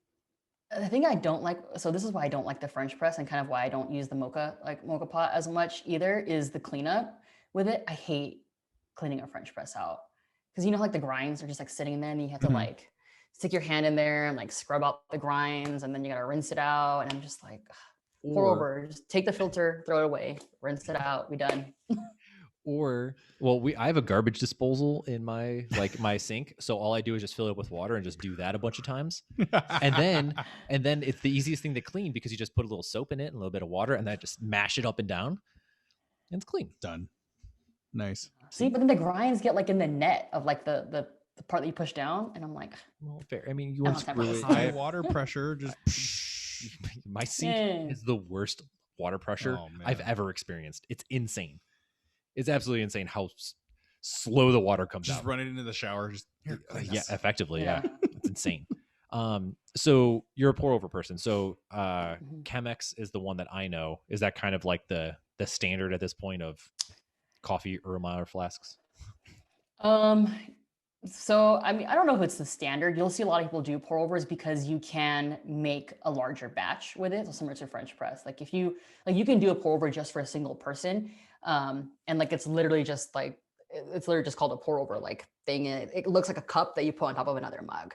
Oh yeah. Like the I always small wondered what those were. Yeah. So like different brands make them. Not Kalita. No, yeah, Kalita actually makes one. It's called like a wave like dripper, or like a pour over dripper, where it's just for a single person. But if you're someone who's going to take the time to make a pour over for yourself, you're more than likely someone who enjoys more than one cup of coffee. So why not just go the Chemex route and like make a larger batch? Or if you're someone who lives with other people, like roommates or whatever, then they're probably going to want some coffee too. you just make a larger batch instead of having to do individually for each person. Gotcha. So I've never used one, but I've only seen it. What's your view on AeroPresses? So AeroPresses, I have one. I like them and I don't like them. Again, I don't like to clean them up, even though you'll start to know the trend that I don't like the cleanup part of coffee. With an AeroPress, it is easier to clean than a French press because if you've seen like people do it, like you just pop out like the bottom and it comes out looking like an espresso puck. If you like espresso or if you like using your mocha pot, you probably would like it actually because it gives you like the same like small amount like similar to an espresso without actually being espresso. But if you are someone who wants to enjoy like a full cup, then you're gonna hate it because it doesn't produce like a large amount of coffee at all. Yeah, I've never actually seen it used, but I always thought of it as like an express French press. Yeah. To a certain essentially. Extent. Yeah. Or like an espresso pour over, I guess, because it's kind of what. Yeah. Yeah, I mean, and because it uses air pressure, like that's why they like make it called an AeroPress. But I see a lot more like people use it in camping type settings because it's very easy, it's very quick, and it doesn't take like you don't have to set it over a stove or anything. Or like, I mean, yeah, you need the hot water, but you know, you don't have to set it over like you don't have to buy a jet boil and bring it on the campsite with you. You know. Okay. Actually, no, this makes sense. So I am running for 2028. 20. No. Oh, this is your presidency campaign? 26. 2001. 24. 2024. No, 28. No, yeah, it was 28. Yeah, 28. So 2028, I'm going to make my presidential run. And one of my platforms is that coffee needs to come out at a temperature when I go to buy it. So that way, at a lower temperature, so that way I can immediately drink it. Because I hate the fact that I have to wait to drink my coffee because it burns the shit out of my mouth. Yeah. How important is water temperature in the brewing process? It's very important. So is your boiling better? Because that seems to be the case everywhere I go. You're talking about when it comes out? I mean, okay. No, when it's served to me, when I go, oh, I can't wait to drink it. And I go, shit, too hot. So it technically shouldn't, there is a temperature that we're supposed to serve drinks at, especially if it's like mixed drink, it's easier to tell the temperature based off of the milk that's in it. Coffee that's just like coming out of a drip container, yeah, we can't really control that. It usually comes out like above 200 degrees. But most smart people would wait before sipping it right away. Most smart people. Oh, I'm sorry that I want to order something to consume and have to wait to consume it. The fuck is this? Korean barbecue? So you can order you can order kids temperature if you want. I said I will cook it for you. That means I have to wait. But you still get. I don't want to. Okay, wait. I agree with that. I don't like Korean barbecue. Well, okay, I love Korean barbecue, but I don't like it because I have to cook my own food. I always make him cook it for me. Yeah, I'm like, if we're going, you're cooking. But it's one of those things where, like, especially with Korean barbecue, side note, is like when I'm hungry, the absence of food like lets me remember that like just kind of a little like out of sight, out of mind type of thing until it shows up where I'm just like, God damn, I am starving. I don't want to go someplace where I'm probably already hungry before I go and then sit there and look at my food and have to like just stare at it. Like I'm there to eat. But okay, so let's say you go to your typical restaurant, you're like, I'm hungry. It's gonna take them about 15 minutes to cook it regardless, right? That's what appetizers are for. Okay, right. So Korean barbecue has appetizers. Well, I've never had one. So do they though? If I've never seen it, they have their whole bar section of like. That's not really an appetizer though. Is that something that you also have to cook yourself? No, they're ready to go. Oh, interesting. It's like rice. It's like salad. Yeah, but it's not an appetizer. That's like the stuff that's the sides that you're supposed to eat with the meat that you cook. Yeah, that's what comes with it. The ones I go to have hot wings. They've got like. What kind of a Korean barbecue restaurant are you going to? Road to Seoul. Oh, I've never been there, to be honest. See? I only go to the best. Bud Namu was okay till they kicked us out, and then they stopped serving us. Yeah. They also didn't have I feel appetizers. like that's a good story. They also didn't have appetizers. Yeah. Interesting. Yeah, they didn't have appetizers. Interesting. But Road to Seoul has appetizers. I highly recommend Road to Seoul. I feel like because they like Especially Americanized because they it. hook us up with soju. What were you saying, ZK? I was gonna say, I feel like if they serve appetizers, it's because they're making it more like American friendly. Oh yeah, So- absolutely. For this guy who's hungry and can't wait 5 minutes for me to cook his damn meat. It takes more than 5 Or minutes, though. longer than 5 goddamn No, minutes. it does not. Well, Yes, it does. Depending on which kind of meat. depending you on what you have. get, because if you get Pork. takes longer, yes. Yeah. So But if I got you chicken. what is it called? Chicken sucks, but that's fine. Bulgogi, No, the super thin one. brisket. If I got you brisket, it's super thin. I throw it on the hot grill. It takes like 5 minutes, and then you're good to go. You can eat it. One way to eat brisket, my friend. No. Slow roasted God damn for it. like 2 days. They don't do that at Korean barbecue. Well, it's not worth my time then. I'm gonna call ahead and be like, I need you to slow roast this for 2 days. Can you please smoke Right. this brisket? Because we're in America. I'm gonna put some liquid smoke on your brisket, That's Oh God. I made some jerky with liquid smoke and it tasted dude. awesome. Liquid smoke tastes like my. Did it? mom Does it used to really make taste good? Kahlua pork with liquid smoke. Yeah. That's fucking delicious. What did you say, CK? I've heard like not good things about liquid smoke. But I mean, It. You shouldn't put it in your eyeball. I mean, it definitely tastes.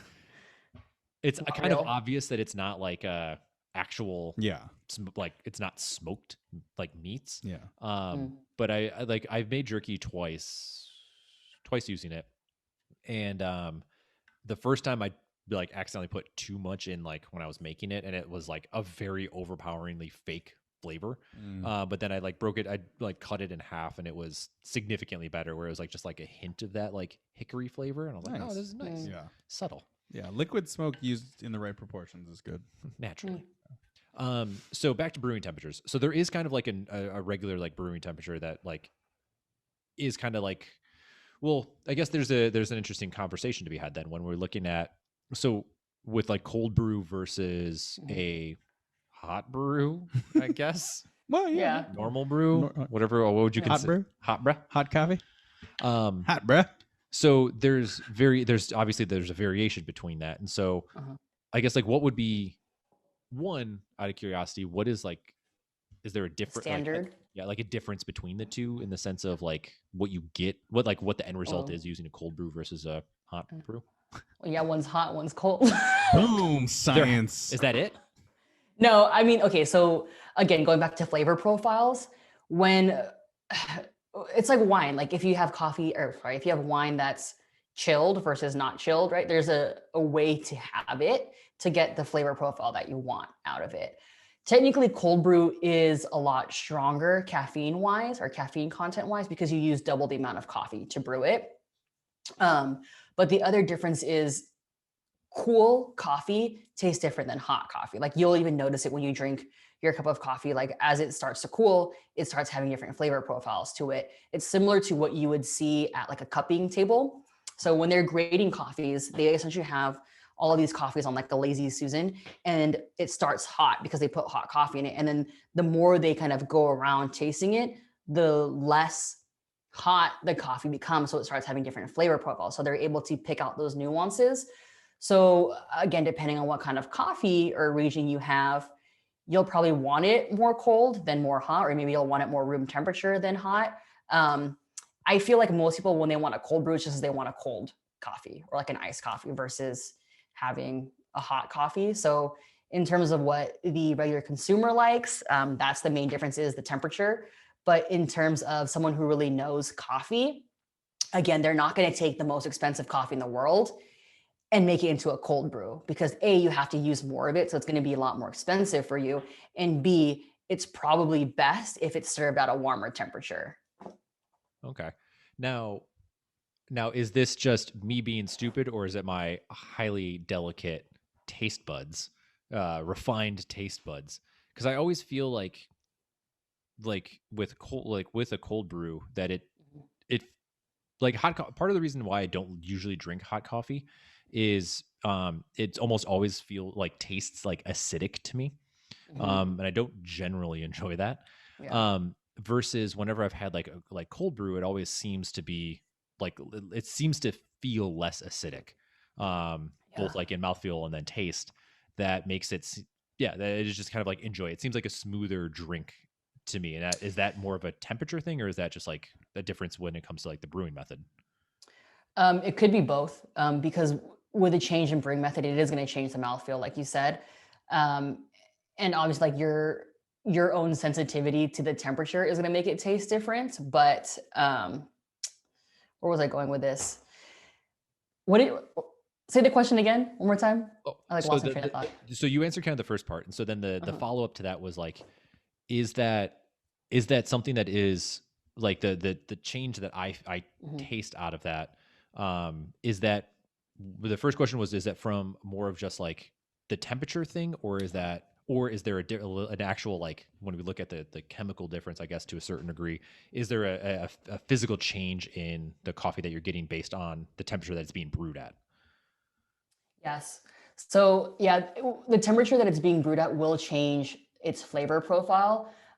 Most like hot coffee is supposed to be served at like 185 like degrees Fahrenheit, right? Is like the best way to enjoy it, where it's not too hot, not too cold. You're not going to burn your face off. But if you serve it cold, if you brew it cold, it's going to think about like a pressure cooker, right? Like if you're pressure cooking something, it's going to taste different than if you were to microwave it. Like there's different heat temperatures to it that are going to bring out different flavors of what it has. Like that's like the best way that I can explain it in like simple terms. But again, like your cold brew coffee is usually going to use different regions, which will make it taste different under being cold immersed, which is like a cold brew, because it's being steeped through it versus running hot water to kind of force it to be cooked too fast, kind of thing. Gotcha. Okay. Interesting. I don't know if that makes sense. I tried to like make. No, I think that makes total sense. The other thing that I was going to bring up is it depends, like if you're getting a cold brew versus a nitro cold brew, because of course it's going to change the feel of it again because it's pulled through a nitro tap. Yeah. I've never quite bought into the whole nitro concept. It's never really cared for it. The mouth feels creamier for me in nitros. Yeah. Well, yeah, because it's like it's super small bubbles, right? As part of it, isn't it? Like the microfoam that develops. I have no idea. I just the crema, right? The crema. The crema, yeah. Get exactly. Cream? No, it's crema. Cream? Crema. I don't know shit about coffee. That's the froth that you get from like espresso, bean juice. Mm-hmm. Yeah. I'm uncultured. I'm uncultured. Obviously. Yeah. So everything that you just said, can you now relate it to whiskey so everyone understands what's happening? Let's go that way. Oh, sure. That's how it is. I get it it's now. all about the peat. Yeah. Sorry, Scotch, because they're not the same. Yeah, thank you. Quick question for you, ET. Have you seen the documentary Neat about No, not bourbon? yet. I have not. You should watch it. I want to. It's pretty good. What's that? Perdigord? Yeah. Neat. Perdigord. About whiskey. Whiskey. You're a Not Scotch. Nah, that'll be fine. Awesome. All right. Well, I feel like that's majority of my personal coffee questions. I actually put feelers out there earlier and got a couple questions back. Ooh, some listener questions. Yeah. Jeff wants to know. Jeff French? Jeff French wants to know. Shout out to Jeff French. What's the best roast for the highest caffeine? A light roast. A light roast? Ooh, a light roast. That's right. Like I've light roast, like the darker the coffee, because it's roasted longer, generally burns off, quote unquote, burns off more of the caffeine, correct? I'll have to share that because a lot of people that I know think it's the dark roast that gives more caffeine. No, it's opposite. Okay. I mean, they might be thinking of like an espresso, which will have more caffeine per volume because it's a smaller amount. But technically, like a light roast cup of coffee is going to have more caffeine. It's kind of why you don't usually see like a coffee shop serving light roast. As the day goes on, they'll kind of empty out those canisters because the caffeine content is higher. So I would say a light roast Robusta probably is going to have the highest caffeine. It's coming back full circle, baby. There you go. I guess to touch on that too, because like Starbucks has like a light roast, but they also have a blonde roast. What's the difference? Same thing. Same thing. Semantics. Because I've seen it like on their like the drips. It's like light roast, blonde roast, and then dark roast, and I'm like, It's essentially the same thing. Like you can say, rats. yeah, like they'll be like, oh, it's a blonde or whatever. If they use blonde, it means light roast. Sometimes they'll see it written on like a coffee bag, like light/blonde. Same Mhm. thing, really. Okay, So so just just just marketing. redundancy. Yeah, but it's weird because they don't say like brunette roast, like Yeah, on the opposite end. It's like literally like blonde, medium, dark. If they use that. lame. The worst. Now we need to have like straight, wavy, curly, Yeah. Mhm. There you go. red, Yeah. brunette, Braided. dirty blonde. Mhm. Mm. Ooh, what would be Strawberry blonde. Oh, bro, this is what we can use for our dirty our blonde. coffee Dirty company? blonde is like a blend? dark light roast Oh. mix. Done. There you go. Got it. Patent pending. Oh, here's another question. How do you decaffeinate it? So there's a decaffeination process that happens. I don't do it on my end. It Mhm. happens to the bean itself before like it becomes roasted. Okay. But yeah, there's a whole process. I don't do it myself, so I couldn't speak on it. Okay. But from what I've like read, it's almost like a reverse like process that they do instead of letting it dry like too long. There's different time periods onto it, but it doesn't actually like when you get decaf coffee, there's actually still trace amounts of caffeine in it. It removes probably like 95%, but there's still like a 5% caffeine content in it. That sounds like a response that most of these CrossFitters who got busted would say. It's just a trace amount. It's like non-alcoholic beer where there's like still a little alcohol in it. Mm-hmm. I got another one for you. Sure. I don't know what the fuck a burr grinder is, but burr grinder versus blade grinder, which is better? I just want to know who asked that question. You don't have to say who it is. Actually, don't say who it is. Okay. I don't want to expose them. It's a former athlete of mine. Okay, that could be anybody. Yeah. So burr grinder versus blade grinder. This is actually one of the questions that I got like on my story when I posted it too. So it depends again on what you want to do with your coffee. Are you someone who is looking for quality? If you are, get a burr grinder because you have more room to play with your brewing methods. Like for French press, you want to use more of a coarse coffee. Espresso, a mocha pot, you want to use more of a fine grind. So the burr grinder is going to give you more of that detailed kind of, nuance to how you grind it, because you can really just get real, what we call dialing in like a coffee shop. You're like, oh, did you dial in the espresso or did you dial in the beans? That will give you that refined grind size. If you do a blade, it's going to be pretty uneven, where it's like literally sticking coffee into a blender and they're going to come out all different sizes, but they won't be, very consistent between it. So you're going to get an inconsistent quality. If you don't care, you really just want to get a caffeine kick, you don't care about drinking a sludge, you're just going to run it through a drip coffee maker, whatever, get a blade grinder. They're cheaper. They're like $10 a piece, versus burr grinders will be like anywhere from $50 at minimum to, a couple $100, like depending on which brand you get, and like who's making it. That's insane. That's insane. Hey, we're looking. So like burr grinders that you see. Oh, sorry, go ahead. No, go ahead. You first. I was like burr grinders that you see at coffee shops, like those are like $200-$300 like grinders. Oh my God. It's because we're in third wave of high quality. Are we going into fourth wave? She said we were going into fourth wave. We are going into fourth wave. We're in the transitional Boom. period. Oh. There you go. Like ska. Hey. Ska. One other person. Okay, E.T., I thought you liked ska too. I do like ska.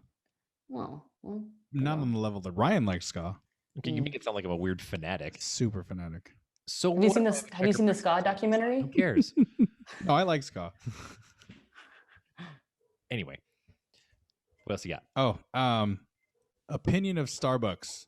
Honestly, again, I feel like.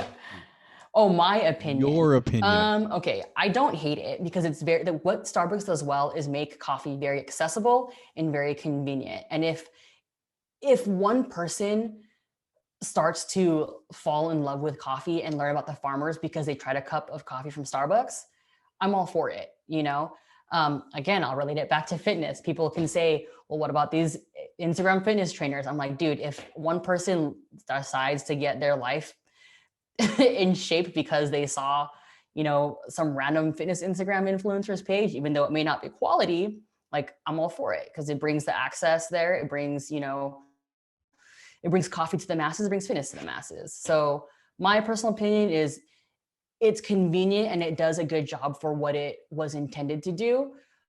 In terms of quality, subpar. Of course, it's not the best coffee out there, but if you go to a roastery or a reserve, sorry, they will actually offer different blends there, which will taste significantly better than what you see at your regular Starbucks down the street.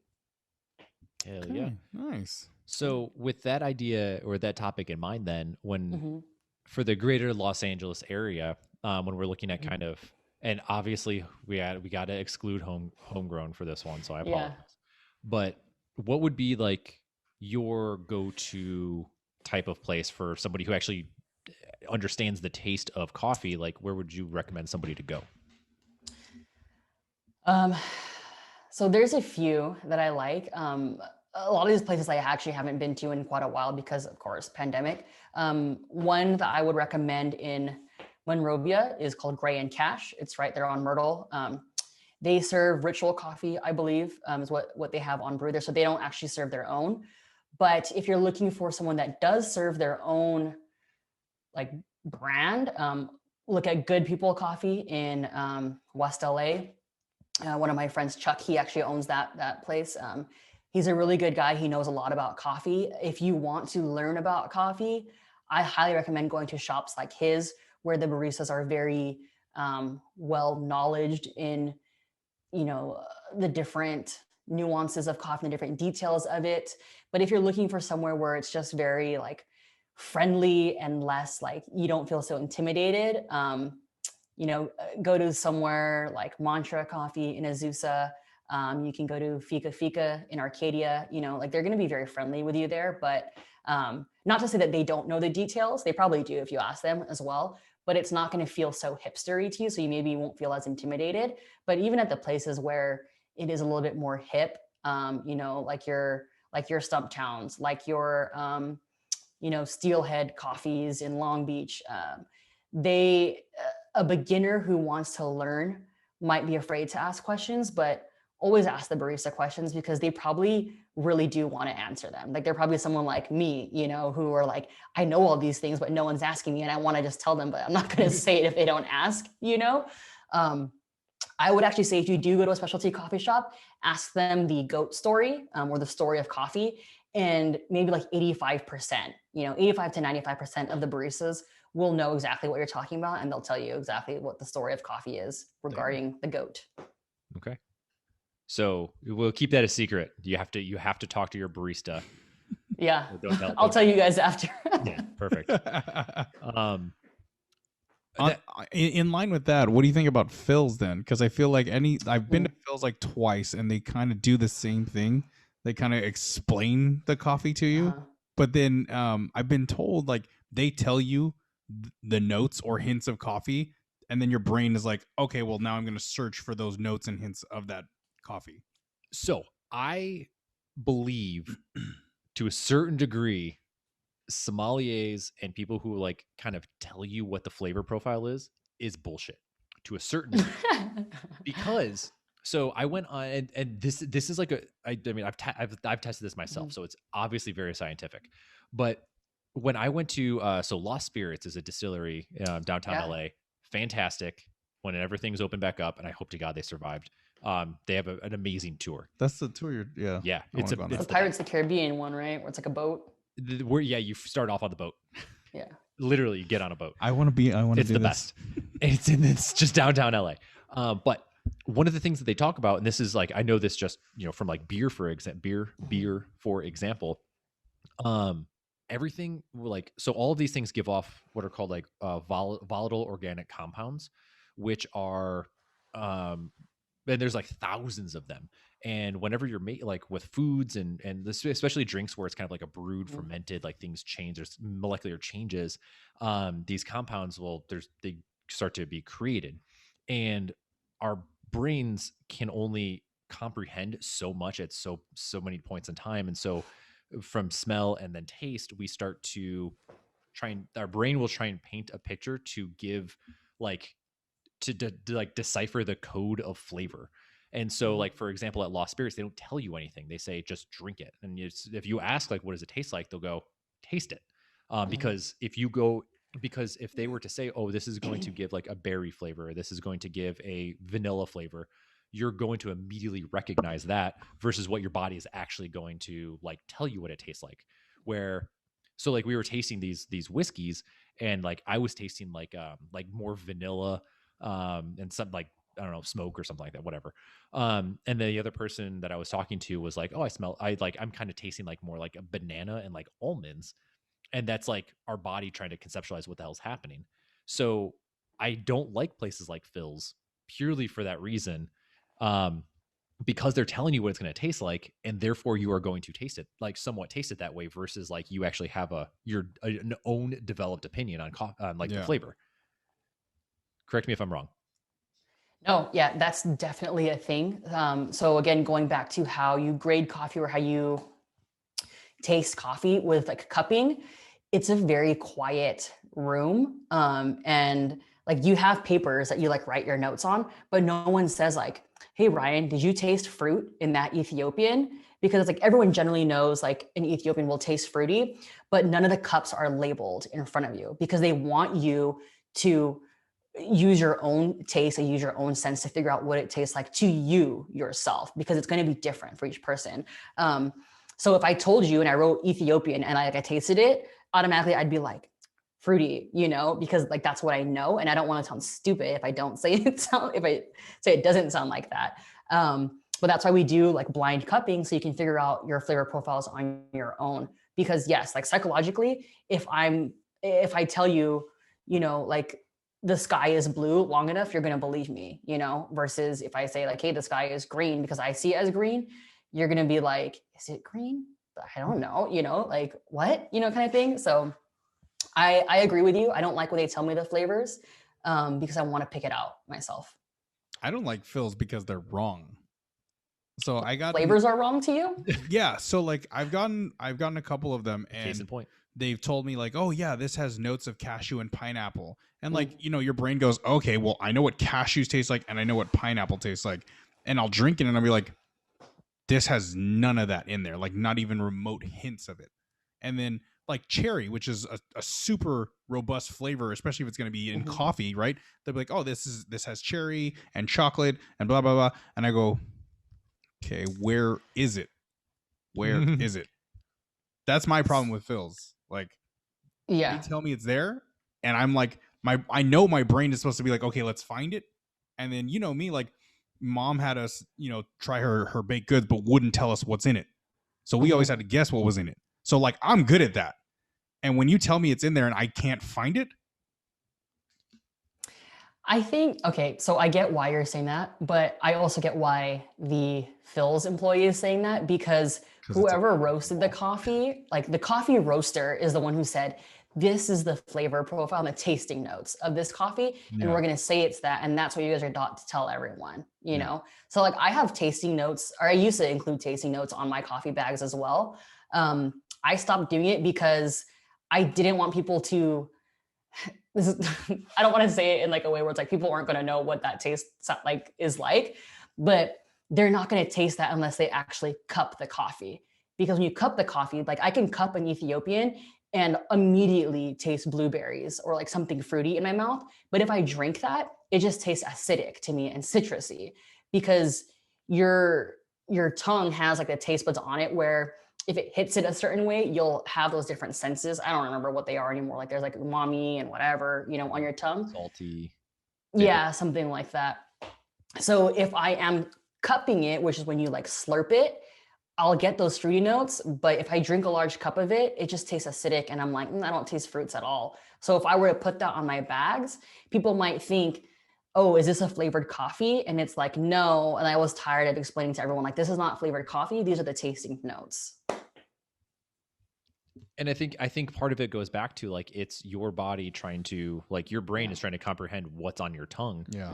And if you don't, for whatever reason, these like the compounds within it don't add up for you, then it's going to give you a weird flavor profile. Yeah. Which is like, I experienced the same thing. Like when I first moved here, a buddy of mine was like, He's like, best coffee in town, Phil's. And I'm like, okay, cool. Like, let's give it a try. And I like went in, and because they'll like give you like they'll like they'll give it to you, and they'll let you taste it and be like, do you like it?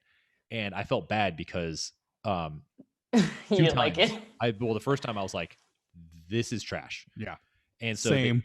because I generally like dark roasts, but this one I was like, this tastes like fire, so hard pass. And then they gave me, and I was like, let me go to like the medium, because maybe they're like they're heavy handed in their roasting.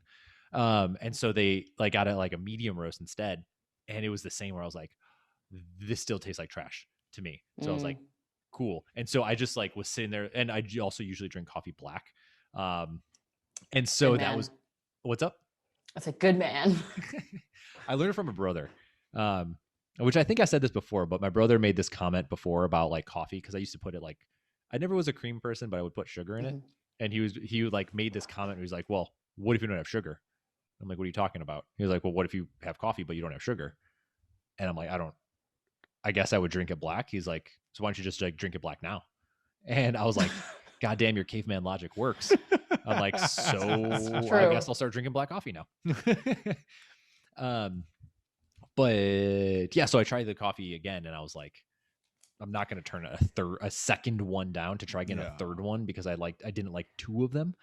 And so I just like begrudgingly drank this thing as I walked around, and my friend's like, it's pretty good, isn't it? I was like, I just don't go to Phil's anymore.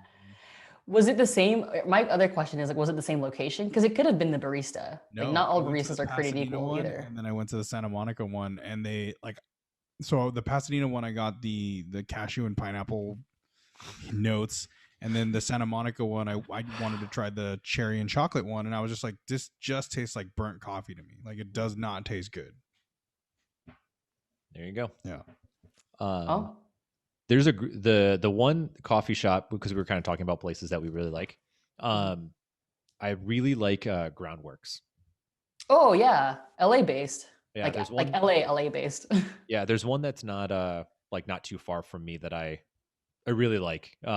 It's kind of like my Sunday morning walk, when we like take the dog out and stuff. It's like we'll stop in. Everyone loves the dog. They're like, oh, he's here, because it's a giant German Shepherd, Aries. and yeah, and then we'll get a coffee, and it's I love it. It's so good. Yeah, Mine's Starbucks down the hill. Groundworks. I don't really have one around here. They're a good brand. I should have mentioned them. I didn't even think about them. See. Okay. Because they're also getting big. Like they're at like Whole Foods and stuff. So yeah. I'm starting to I like see them at the shop. Well, I mean, I haven't been in the state for that long, so I guess I can't really say too much on that note. But yeah, that's great. Yeah. Well, I forget, there was one. Oh, it's gonna kill me that I can't remember the name of it.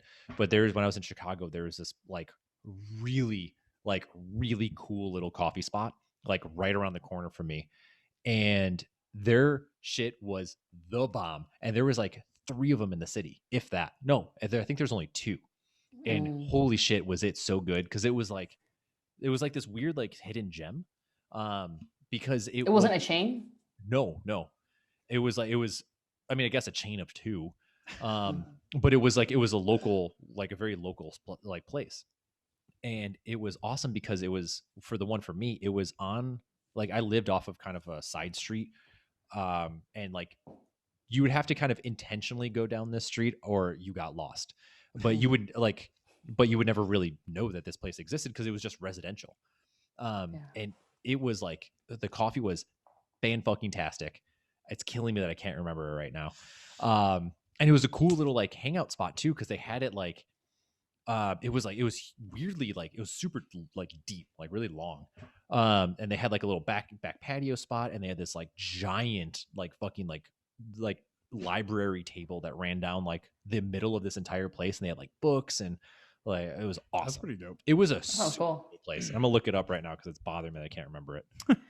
Yeah, Chicago has, I mean, similar to like Seattle, right, where it's kind of considered like a coffee mecca. I feel like Chicago has like a mecca for, like, you guys have a lot of good stuff, like craft stuff there. Yeah, Mecca of deep dish pizza.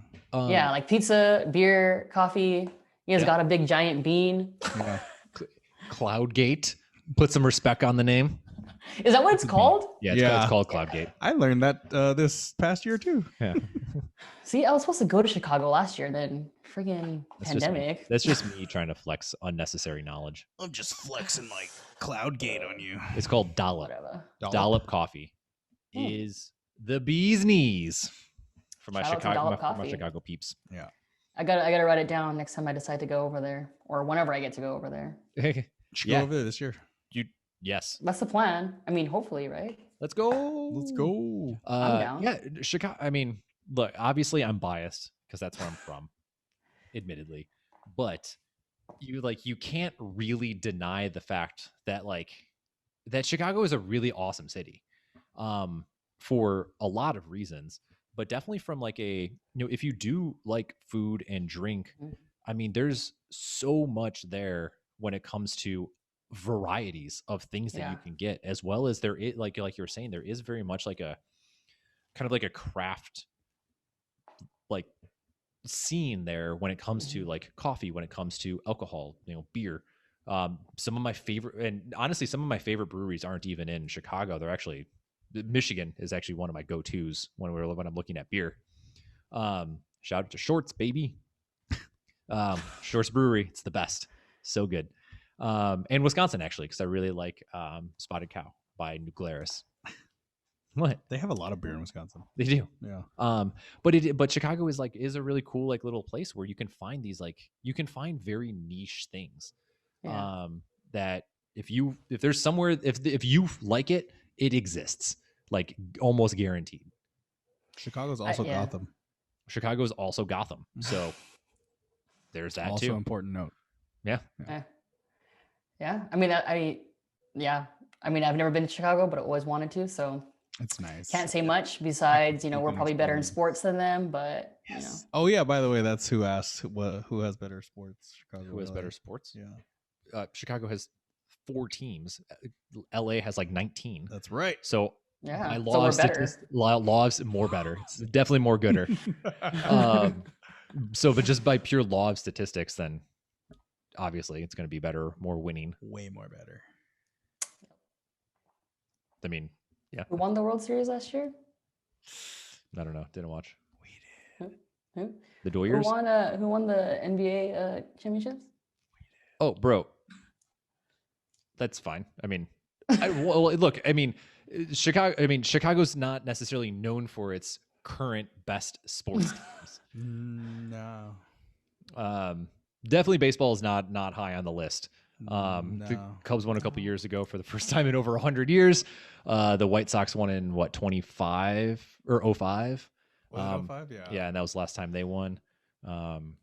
The Bears have been quite a while. What is it? The Blackhawks? The Chicago? The Blackhawks are probably the best. Probably the most winningest Chicago team. No. Who has more? Probably the Bulls. Oh, that's right. The Bulls. Yes. I mean, I stand corrected. Though I will say, sports-wise, the Bulls have arguably one of the most well-known basketball players in all of existence. So did the Lakers. I mean, and so do the Lakers. I ain't gonna argue that one. No, I mean, I'm not disagreeing. No, but I would agree with you that Jordan. Yeah, like Michael Jordan is Bryant. Oh, it's not a comparison. Comparison, baby. I mean, there's no like comparison. I mean, Kobe Bryant, LeBron James. Like, whoa. I'm not a basketball person, so do not compare LeBron James to Kobe Bryant. Hold on. Yeah. You don't know where I'm going with this. Although Paulo would agree with him. I'm not a basketball fan, so I can't speak really much on anything other than that. But the fact that somebody like me knows the names, like that's where I kind of think of like name recognition. It's true. Like every person, if you live in the United States, likely knows Michael Jordan. Mm-hmm. They likely know Kobe Bryant, and they likely know LeBron James. Who? LeBron James. Who? LeBron James. LeBron James. LeBron James. That's true, though. I'll give you that because he's very recognizable. Yeah. I mean, it's not like it's a collector's shoe at this point. Yeah. That's also true. Air Jordan, baby. So expensive. But yeah, otherwise, like the rest of the sports are kind of, who gives a shit? Yeah. I mean, somebody cares about it. It's just not me. Rock 'em, sock 'em, football. where Where were we going with this? We were just talking about Chicago. Yeah, we're just talking awesome. about Chicago being Yeah. awesome. I mean, yeah, Chicago has good things. I feel like Chicago has things that LA has, but I think the difference is like LA talks about our stuff a lot more, whereas Chicago is these hidden gems that you were saying, where it is still very specialty. Yeah, Do you guys have a lot of speakeasies out there? speakeasies. Yeah. They exist. Actually, a really famous one is called the not the Aviary. Actually, it might no, it's either Aviation or Aviary. I can't remember exactly what it was. But it is like they have a speakeasy essentially. And there's because Chicago has been around for a while. It's been around for a while, and Has it's it? kind of like there's you think about like gangsters and mobsters and like Prohibition era. Some of these places have kind of maintained these kind of like hideaways. And so I'm pretty sure it's the Aviary, which is it's a very popular bar in kind of the River North area. Where actually, if you look at fun, I just kind of recently learned about this, but like when we look at like cocktails, that place has produced a lot of like these really great bartenders who have like written into books about like cocktails and recipes and these like specialty like techniques and stuff like that. Damn. But that cool. place has a old client of mine took me there. But this place has a speakeasy in it, which is like selective in how you get into it. And so we got so when you get allowed to go effectively, like a bartender has to kind of like you essentially, and they slip you some information. It's bullshit, but it's fun. And so you like text this number, you reserve a spot, and when you go, they it's just for drinks, and they'll ask you like some random questions about like you and your personality and all this stuff, and then they just show up with the drink. And like they'll just make you drinks off of that. That's fucking awesome. It's pretty That's cool, right? cool. Like you go in, like you get a code, you have to go to like a special spot in the back, and like they'll open a door for you. It's pretty nifty. It's better than the one in Pasadena. You just call and ask for the password. Oh Yeah, but you still got to knock on the door. No, you don't actually. I don't even think you knock on the door. You walk up, and It's the back. there's a bouncer. Yeah, but you don't have to knock. You just literally say. I had to walk up knock. to him and go, "Oh, password is like." I think I had it was carrot cake one night, and I was like, "Oh, password's carrot cake," and he's like, "All right, come on in." Like, it wasn't even fun, man. Like, That sucks. Mine was fun when I went. Like it would literally, you had to go to the back, and then like you knock, and then the guy like moved the curtain, and he's like, "What's the password?" And I was like, Nah, I I don't know. Mine was, I feel like it was like cucumber or something. I'm like cucumber. Bouncer was He's like, outside. all right, come in. Disappointed. Oh, yeah. This one's a little bit more of the experience where it's like you can't go that day. You have to kind of be like, You have to I wait. can go later. Yeah, Yeah. And it's like small room. It's pretty cool. It was a really neat experience. I like that That's they kinda drink profile you, and Yeah. that's awesome. It was Yeah. really cool. It was wildly expensive. You know who could do that is Percy. Percy could drink profile you. Oh, he definitely did. He did that to Marissa and I. Yeah, he is a master drink maker. Like that, A mixologist, Yeah. some would say. that guy Mhm. could. I would say he's better than like because a lot of bartenders call themselves mixologists. I would say he's above that. Well, they're liars. I agree. They're just bartenders. Yeah, No I shame agree. to a bartender. I was one, but I could not as well. I could not slap together a random drink by any means. But no, man, Percy can fucking put together a drink. Oh, yeah. like no one's. He's business. I think that's like the difference from Percy is he's a professional. Yeah. Right? It's not a job, it's his profession. Yeah. And so he like kind of how we're talking about with like CK here when it comes to like coffee, like she's taken the time to actually like dive into the nuances of it and to understand how it all conceptually works. So that way then you can kind of put it all together in the end to give an awesome product. Is that why you brought me Yeah. bitter coffee? You I would- profiled me and you gave me bitter coffee. Because it speaks to your soul. I'm just kidding. Your Yeah, coffee's delicious. exactly. Rude. Great endorsement. Wow. so far. Hey, I promoted the shit out of her. It's true. Or Prohibition, speakeasies, Chicago. Bartenders. Oh. Chicago. random, Random. kind of pseudo speakeasy. So my first week in LA. So I first moved here, knew zero people, other than the people that I started working, like then I met when I first started working at Equinox. So I met this girl, and she was like, "Oh, you're new," and like met this other guy kind of associated with her, and they're like, "Oh, we'll take you out," because my birthday was coming up, and I was like, "I don't have anybody to spend my birthday with. This is fun. Can't wait." That's nice of them. Yeah. And so they were like, "Oh, well, like let's go out for your birthday." And so we went to some place, and then she was like, oh, one of my friends is DJing. Like, you want to go? And I'm like, Mhm. I don't like clubs, but I have nothing better to do, nor anybody else to hang out with. So yes. And so we went to Bootsy Bellows, which is like some club in Beverly Hills. The wildest night of my life, in the sense of like the common phrase of that night was, "You don't understand what's happening," and I was like, "No, I don't. I don't get it." So we go there, and so we get in free, fantastic. So I was like, "Yes, Already a start. already a great start." And I was like, "Ooh, got into apparently a nice club for free. Just walk past all this line, great." And so we go in, we walk like we grab a drink, and we like walk up to the stage, and she was like, "That's not my friend," and I was like, well, this is the only, like, it's not a huge place. Like, this is the only place that you can see a DJ. And she's like, hold on. So leaves, talks to this guy. Like, so we walk back, talk to this guy, like a bouncer or something. And she goes, and he like does his little like radio thing. And he's like, okay, here, come with me. Speaking of speakeasies, this is why it's full circle. Walks up to this wall, like looks like just a straight up regular wall, pushes into it, and the entire wall shifts and pulls open, and there's an entire back area that is like VSIP like bar. That's badass. And I'll tell you more about this like off this of just like who I met there. Because like what's up? No, I was gonna say, I feel like you had like the most like LA like experience when you're like 100%. First time being here. I've never experienced that in my life again. It was like literally a one-time thing where I did not know what was happening, nor was I able to fully enjoy it for what it was, knowing that it was going to be a fleeting experience. But it was wild as hell. And I was just standing there like, what? And yeah, this entire wall came back, and then that's badass. It was insane. That's wild. And I was like, hell yeah. And then drinks were free at that point. Oh. So it was even better. God. You're like, I love LA. And it was, well, that at that point for me, like, I mean, I shit you not, it was like week 1 of me being in LA. And it only gets worse from there. Yeah. But I know, like, that entire experience was like, oh, this is really fun and cool. But at the end of it, I was like, this is definitely not me.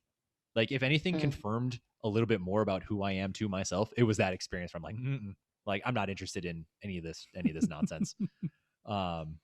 Yeah, anyway, wild. Fuck, what an experience. Speaking of speakeasy. Jesus. Yeah. Magic walls.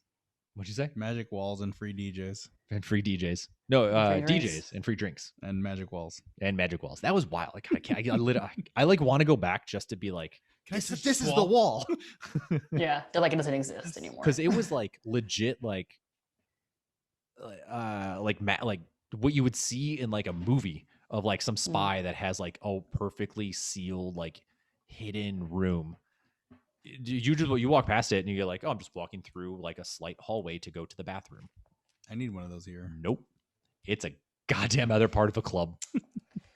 Man, see, now I'm like taking notes. If I ever open a coffee shop, I'm gonna have to have one of those revolving walls. That'd be so dope. Yo. Hey. All right. Not if. I'm speaking into existence now. When it's not if, it's when. What? True. You have to speak like it's already going to happen in the future. It's already happening in the future. What if it was like a CrossFit gym that like had the coffee shop speakeasy in the back? That'd be sick. I'd be into it. I'm sold on the idea. Yeah, I'm in. I'm in. I don't have any. We'll make it happen. I'm in. I mean, do any of us? We'll I'm rich in spirit. We'll promote you on the show. There you go. So, like I said, speaking it into existence now. It's gonna happen. There we go. When it happens. Yeah. When we get our $1 million contract. When we sell for $200 million to Spotify. Yeah. In 45 years. Yeah. You'll have your coffee shop. We'll be the founders. You'll have your coffee there you go. We'll have our speakeasy, and somewhere in the middle there'll be a CrossFit gym. Yeah. We'll do it. Yeah. Hell yeah. Can we get a smoothie bar too? Sure, we can do whatever we want. Right, we're rich. We have $200 million. We got fuck you money at that point. We can do whatever we want. Yes, I want to have fuck you money. We will serve only civet coffee. There you go. The limit does not exist at that point. Exactly. Wait, that's the cat poop coffee? Yes. Okay. Yeah. We gotta bring it full circle. Yeah. Cat poop. Cat poop. Have you ever had it, by the way? Cat poop? No, it's expensive. It's like $100 a cup. Fuck. Yeah, well, because it sells for like 600 a pound. Yeah. Well, I don't know. I said yeah as if I knew that. I didn't. Yeah, That's like a I no, yeah, I Japanese haven't. whiskey at this point. I mean, if someone gave it to me, I'd be down to try it, but I'm not gonna be like, let me just give you $100. It's I like mean, $2 a sip. if I'm being honest, like I would pay for it. If like I knew a place around here that like sold it. Well, we are going to do Mhm. our expensive ass water taste as soon as shit opens. Oh my God, So that's yes. going to be fun. Oh, you should go that since you have a I'm down. palate. Yeah, Hell yeah. Okay. I Sweet. can't wait for that. We'll get CK in on it. That'll be Yeah. fun. yeah. Hopefully Zac Efron shows up. The fingers speakeasy, crossed. the Beverly Hills Speakeasy. No, at the water tasting. Long story. Okay. He was on. He did a like this docu-series thing on, On Netflix, Netflix. and About water. one of the One of the episodes was things. about water. It's about mineral water and versus like well, tap water. it was just like water. Like the premise of Mhm. it was water, and one of the things that they did is there was this like bar in some like French restaurant in Beverly Hills or something, like somewhere in I that think it's area, Beverly Hills, yeah. that like has like variations of different waters with like different like mineral contents and whatnot. And so they tasted it was like Anna Faris. Mm-hmm. It's pretty, or no, Anna Kendrick. Anna Kendrick. So it's pretty Okay. cool. And then eventually through that rest of the episode, they were in like France Yeah. and Iceland, I think, where they were talking about just like how the water systems work, where in France, for example, water's free, kind of like it should be. And they have like purified drinking water everywhere. Yeah. So you can go and they have these just like municipal taps that you just like walk up to and it's like drink. And You you have can get clean water. you can get bubble And water. some of or them are sparkling. regular water. Yeah, sparkling water or flat water. Interesting. Yeah. Kind of cool. I'd be down. Yeah. Which kind of like I didn't have a lot of reasons. Never mind. So but yeah, so it like it definitely is like an intriguing concept for whenever I visit France. Yeah. Because now you have a Champagne, friends. No, I'm actually gonna prefer. He's gonna go sparkling wine. I'm gonna go to Sparkling sparkling. wine, friends. I'm a prosecco guy. Oh god. Prosecco, Anyway. Moscato. No, not Moscato. Oh, I did have a brief Moscato phase when I was in college. I had it when I was working at Trader Joe's. Cool, because that's when I discovered the barefoot. Oh wines. yeah, And I was like, Oh. oh, this is like not terrible, yeah. but it is palatable. Mhm. And we like tried the Moscato one time, and we're like, oh shit, this is like candy. Like Mhm. hell yeah. The And then barefoot one, and then I think it was not layer cake, cupcake. cupcake. Cupcake, yes. And it was the resulting sugar hangover. Oh, the God. first time, but we were like, let's Never not do again. it like this. Yeah, Yeah. never again. So going back now, I feel like, do you have any other coffee questions? I think that's it on coffee. hell yeah. Yeah. So moving forward, then you were bringing up Mhm. about, we were talking about like caffeine. Mm-hmm. Yeah. So what was the question that somebody asked? If something along the lines of like if coffee or caffeine rather was more harmful or helpful, like before you're working out. Which yes, like as I think you mentioned, or maybe I mentioned it, but both of us mentioned, it's basically an ergogenic aid at the end of the day. Caffeine, essentially. I guess I'll answer the question. Go for it, yeah. Most caffeine, or sorry, most pre-workout supplements already have caffeine in a natural form in them. So caffeine, yes, is in coffee. I feel like the question was more so asking about caffeine before a workout in terms of coffee before a workout. Do I recommend it? Again, it's up to your coffee or caffeine sensitivity if you can hang or not. I prefer it over pre-workout. Pre-workout just makes me jittery. I already like coffee, so why not use it as my pre-workout? Some people, it might not help them any. Maybe they aren't someone who's really receptive to stimulants of that kind, so it might work against them in that form. But I would say if you're a coffee drinker and you want a pre-workout, yeah, use it as your caffeine, as your ergogenic aid. I mean, there's a bunch of studies that you can even look into that show, with caffeine supplements, the like cyclists and people were able to perform a lot better, So Yeah. No, I I say, agree. yeah, I helpful. 100% agree. I think it's I think when it comes to like with the like caffeine as a like a support or the aid, because I mean in reality it is a performance enhancing drug. Like to Yeah. add on top of what you were talking about with like these studies, like you'll find hitting it back to the supplements episode, I referenced examine.com like 45 times, but that is a really good resource to go to. But one of the things that you'll find with caffeine is you'll have, or there are studies to suggest like anaerobic support, even potentially fat loss to a certain degree, because usually when people are have acute takes of caffeine, you'll find higher profile of like fatty acid in the blood, which they kind of relate roughly to fat mobilization for something called apoptosis. If I'm correct, I think that's right. No, it's not right. It's not apoptosis. That's cellular regeneration. Anyway, something. Oh, shit, this is gonna bother me that I don't know the word. I'm thinking of everything else. Like I just thinking like, okay, it's not gluconeogenesis. Jesus. It is. Oh my god. Oh well. Anyway, fat mobilization. No, I'm thinking. Yeah. Fat oxidation. Is that what you're talking about? That works. Sure.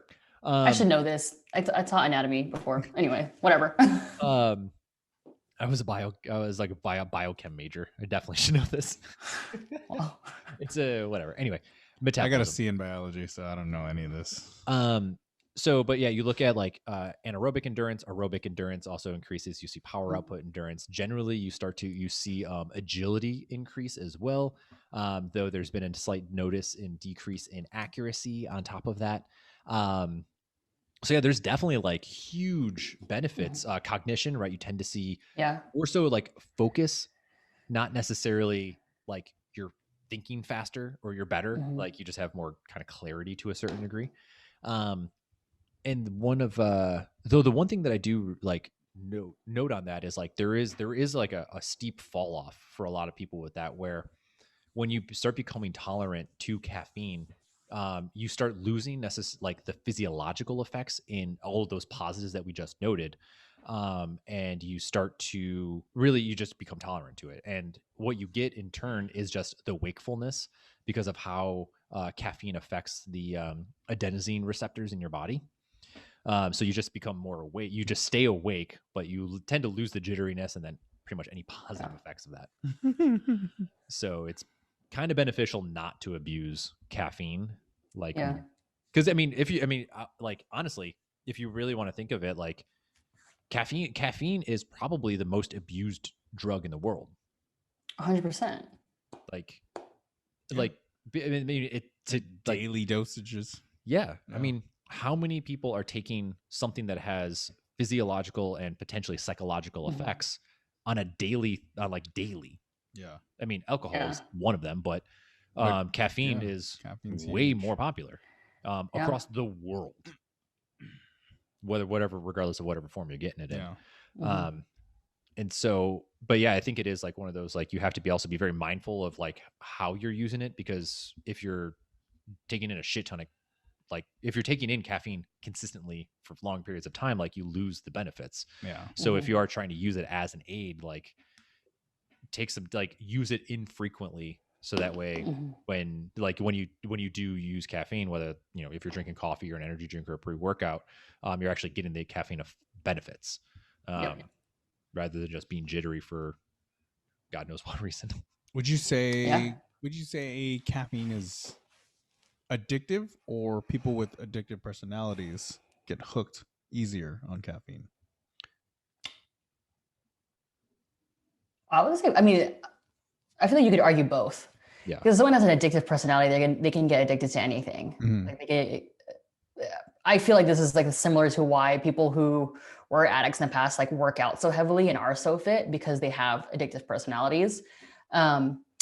But because caffeine does act like a drug as well, I think, you can have withdrawals from it. Like I think both can be correct, because it's both addictive as well as someone who would abuse it would be someone with an addictive personality. Yeah. No, I think you're right on with that one. I feel like I would argue, I know you can have withdrawal symptoms from caffeine, from that receptor kind of override for the most part. But I think more so it's less of a physiological addiction and more of a psychological addiction, in the sense that it's more so about the the ritual of having coffee, right? And that's like, so I used to smoke, and one of the things that was hardest for me was not necessarily kicking the physical addiction of it. It was more so the habits that I created around smoking. So when it was like, oh, I get in my car, light up a cigarette. Well, when I was trying to quit and I would go into my car, I'm just like, I could feel the sensation of like, damn it, what do I do? That natural motor response. Yeah, I've just built up the habit. And so I think coffee is a very similar thing with a lot of people, where it's this ritual and this habit of like, well, I get up, I have coffee. Like I'm going on my lunch break, I'm going to go have a coffee, right? Or I'm going to go meet up some friends. Let's go meet up and have coffee. So it just becomes so ingrained in our day to day mentally. And then we associate it with certain things. Like I have a great time when I meet Eric up for coffee. So now coffee means it's a good thing to me. And that's like, I think that's more of where it wasn't meeting me. It was the coffee. It wasn't you. It was the coffee. Son of a... Because I was drinking that homegrown, bro. There you go. Yeah, I mean, yeah, I would agree with that as well. It was so good. Think about it like this. If there's a selling point, homegrown coffee is so good that my friend decided to not give me the bag that was meant for me. There you go. I just gotta there's your slogan. Clip that video. Yeah. Post it everywhere. I'll clip it for you. So good, you don't get any. Yeah, it's so good, I won't give it to my friend. I'm sorry. As you should be. You know, we put all of our other coffees on pause when we had those bags to just handle. And I was sad when there was no more. We did this and there was no more. Just like, come on. Yes. Well, you got to send me that DM so I can order more.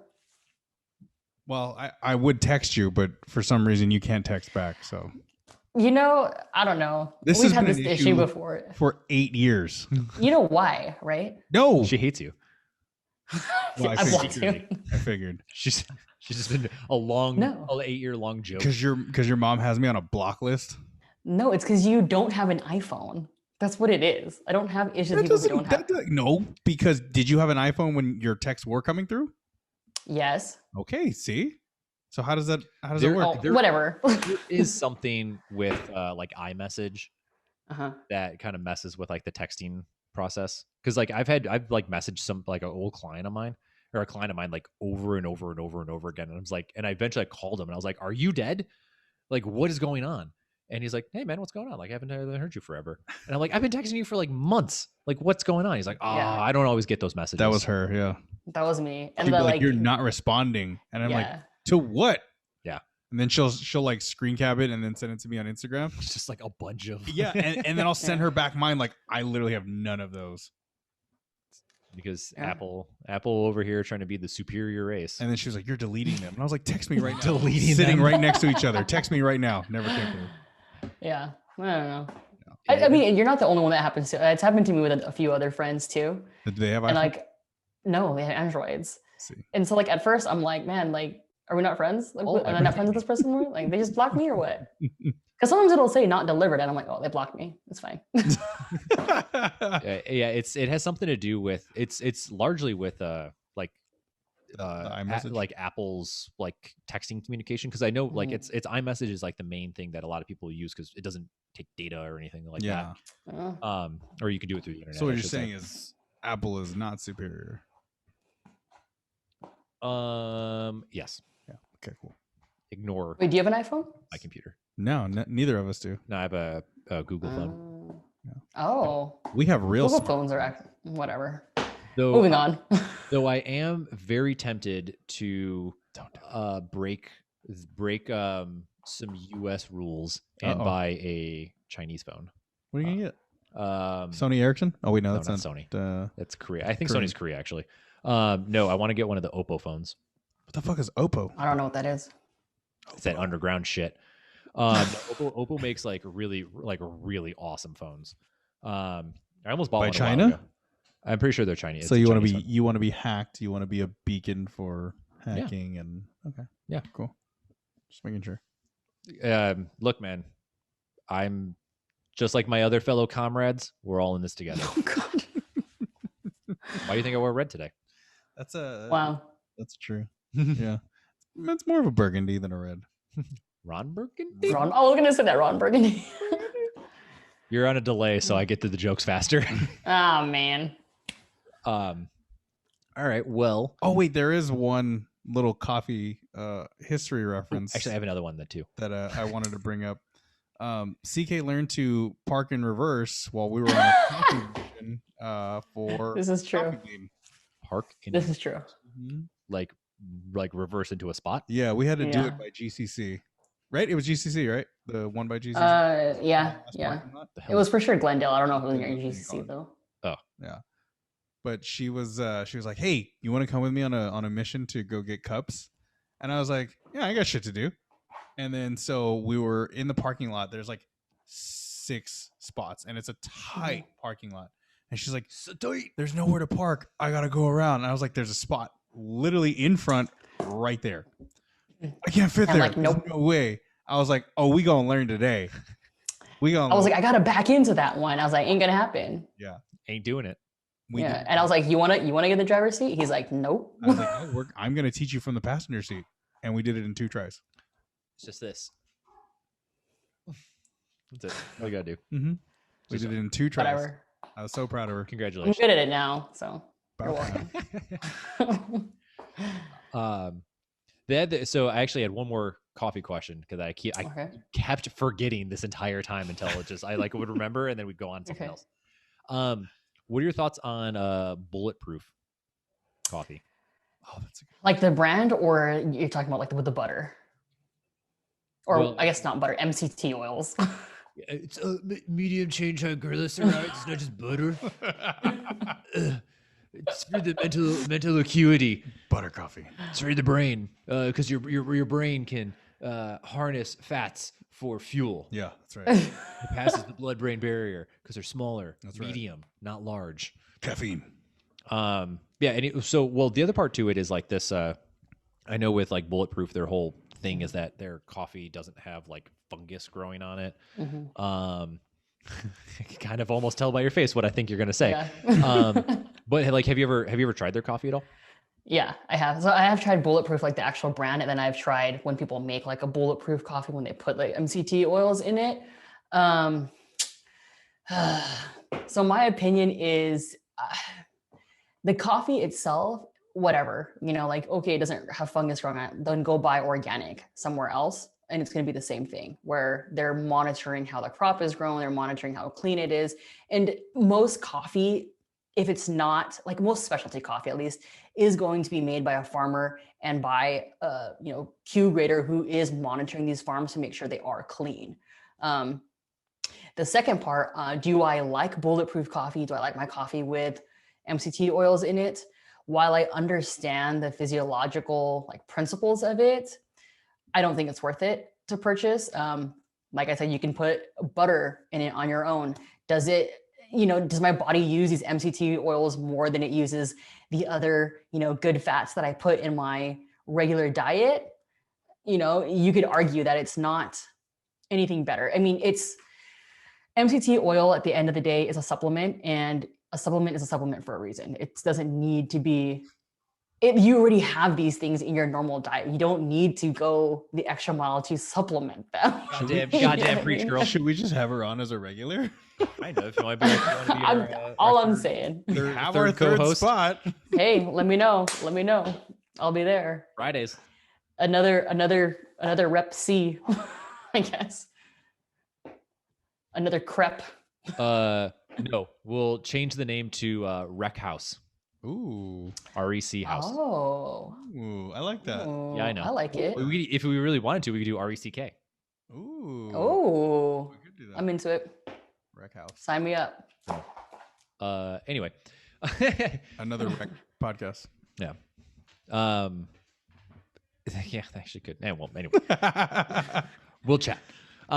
We'll make that a specific like our venting series. It'll be like Yeah. the rec series. The rec series? The rec series. Bro. All right. High five. Virtual High five. Have you ever been to the Bulletproof Cafe in Santa Monica or Venice, wherever the hell it is? No, I've always wanted to, but then by the time I was like, oh, I should probably check it out just because I'm into the coffee world. But I'm like, I really don't even like their coffee. Why would I drive all the way out there True, Get that it? sucks. I used to do it every weekend. Yeah, it's like, okay, I can just go to the Whole Foods and pick up a bottle. Same thing. Oh, not the same. Oh, God. I back mean, to bottle. Wait, hold on. Oh, sorry. If you should go there. If you're like if you're ever like out on the west side, definitely go. Because if you want to step into arguably one of the most pretentious places I've ever been in, that's the place to be.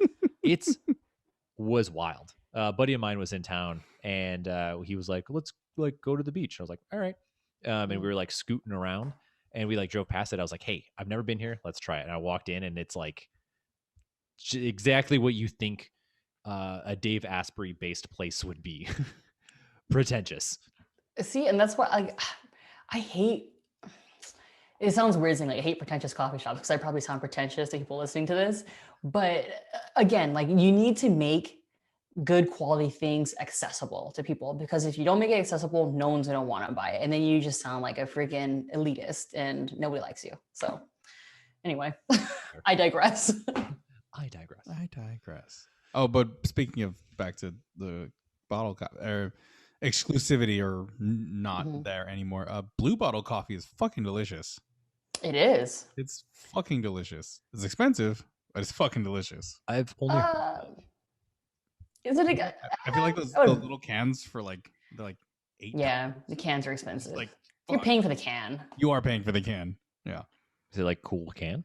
It's a silver bullet. No, with a blue bottle. it's a regular can with like blue bottle logos on it.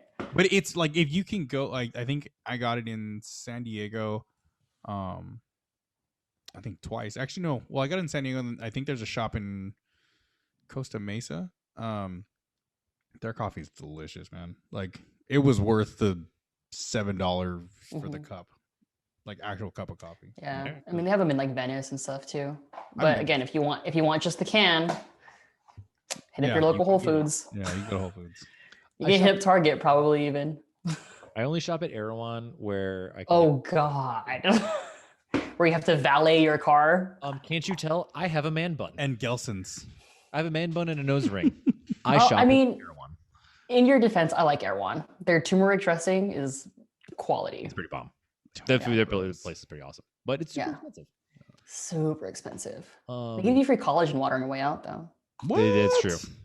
Yeah, they're like collagen water. They're like, well, I'm not gonna tip you, so sorry about it. I don't want it. Well, you gotta tip them? Shit. Yeah, you have to. I mean, you don't have to, but you know, they're valeting your car for you. I'd be like, hey, I didn't tell you to valet my car. I could do it myself. No. I do feel bad when I have to do valet my car for work and I don't have cash on me. I'm like, fuck. Well, that's the worst part. I never carry. I never carry cash on me. Yeah. Who does? Yeah. People who Anyway. hate centralized banks. Yeah. We're And also in a stuff. coin shortage, so technically I think they don't want you to use cash, right? Is there really a coin shortage though? I think we're just being told there's a coin That's shortage. what big banks want you to Yeah. believe, so that we can That's start what using the credit cards. Yeah. And I they're was like, that's what the Bitcoin. drive-throughs say. There was like, please use card. They just coin don't want to shortage. have their money. They're like, I think COVID, honestly, yeah. I think part a lot of that was like people not wanting to handle money, yeah. which Yeah. makes sense. I don't blame of them by course, any of means. course, yeah. I agree. don't want to take your nasty ass COVID change. See, anything else we wanted to chat on? I don't did the know. open today. Yeah. I'll play that. That's right. Yeah. Did you do it? You haven't done Wow. it yet, right? I did do it. I did it at noon. It was Oh shit. Me horrendous. too. How'd it go? horrendous. Well, okay. So I made it through 31 of the last 50 dumbbell snatches. Hey. But which I mean, I was like, like I don't really like that. Like I hate not finishing like under the time cap. But in my defense, since I hadn't done a CrossFit Open since 2016, I felt like it was a pretty good score. The second thing is I don't have a 35-pound dumbbell. I have adjustable, like the Nordic track ones. So I went up for one of them and the plate shifted and like narrowly missed my head. And I'm like, son of a, and I'm like, God damn it. And so I'm like trying to put the thing back and it's like not clicking. My time is running and I'm like, I'm not gonna finish this damn workout. But eventually like got it to like stick back in and I just had to be super careful like the rest, which I think slowed down my time because I'm like, I'm being super careful and like not switching in the air now because I'm scared this thing is gonna shift and hit me in the face. So. Yeah. Hey, Gala So dangerously. I want to do it again, but also I'm like, I do not want to do that again. I'm gonna do it again on Monday. Feel free to come by. We could do it. We'll work out together. I'm doing it Monday too with him. Wait, did you do it already the first time? Yeah, I did it in 2017. No, I mean like today. Twice.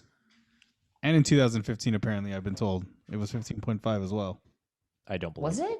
That's what I was don't- told. It I was think not. that's a lie. The dumbbell snatch was first introduced in 17. 2017 Yeah. because there was. Yeah. I will say I'm right, ET. We were discussing what the workout would have, and I was like, box jumps. I was Watch right me. too. I said it's going to be the first introduction of dumbbells, and it'll probably be snatches. True, but I also said it's probably gonna be a repeat workout. So. You did call a repeat. See? I didn't bother because it's usually a waste of time to try and figure that shit out. Although when you did program it for me, That was a stroke of luck. you were 99% accurate for what was coming that week. There was when I was doing the programming for Eric. Mhm. I don't know how or why, but I almost to a T Nailed it. nailed one of the open workouts. Oh yeah, it was the snatches one. I don't remember. Yeah. He literally had me do a workout Monday just to find out the open was the exact. It was pretty almost. much. It was like almost the same moves, but the build out of the workout was different. But it was like he would like after it got announced, you almost immediately text me. He's like, "We did this on Monday." Yeah, I was like, I already did this. And I'm like, Can I take that score? I don't know. Like, fuck. Yeah, I shit the bed hard today. I'm gonna chalk it up to not my fitness, but actually, we watched Justice League last night. Oh, the 4-hour 4-hour movie. version. Yeah. So I didn't get home till like midnight, Yeah. and then I had to like wind down because I was just buzzing from that movie. Those were really good. So I didn't get home till like late. Didn't sleep a lot. And then like What time do you have to get up? I was able to sleep in a little bit, so I got That's up at like good. 7 today. Yeah, that's good. Which wasn't too bad, but like I usually get like 8.5 hours of sleep, Yeah. and I got like 6. 6. I got 4.5. So Hard pass. And amongst other things, I had actually a pretty busy day today, which is kind of nice. But anyway, so I made it through. I was cruising, right, feeling real good Mhm. going into when I got into the round of 50, and then all of a sudden it was like a hard crash. Like my heartbeat was like funky, like to a point where I was like, I had to like stop. And, like, is this okay?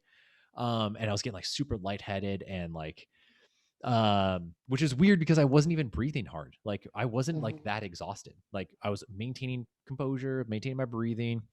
But then it's like, I think I broke that 50 up probably like 4 times because I was just like, I'm gonna die. And then I finished it. I'm like, I'm not gonna get the time that I wanted, but I'm like, I'll keep going. And I walked over and like leaned over to do my first burpee. And it was like one of those, like I had to push so hard into my toes because I was going to fall face first into the box. And I like kneeled down and everyone's like, come on, Ryan, you could do it. I was like, I can't. And I like just sat down. And so I was looking at my video after the fact. And I think I had like almost 4.5 minutes worth of like total rest between the start of the 50 reps to before I started the last 15 burpees. Oh, damn. he texted me when he was done. He's like, I almost died. Yeah, so I'm in like this group, like little competition that we're calling like the open humiliation. I saw that. Yeah. Super stoked about it, but I'm now a little concerned because we have to base it off of our first attempt. Oh. Yeah. And so Yeah. and that was the first thing that came to my head was like, I do not want to deal with whatever the hell is going to come down to me because they're gonna get me for sure if it's me. Yeah. And so I'm like real nervous. I don't think it'll be you.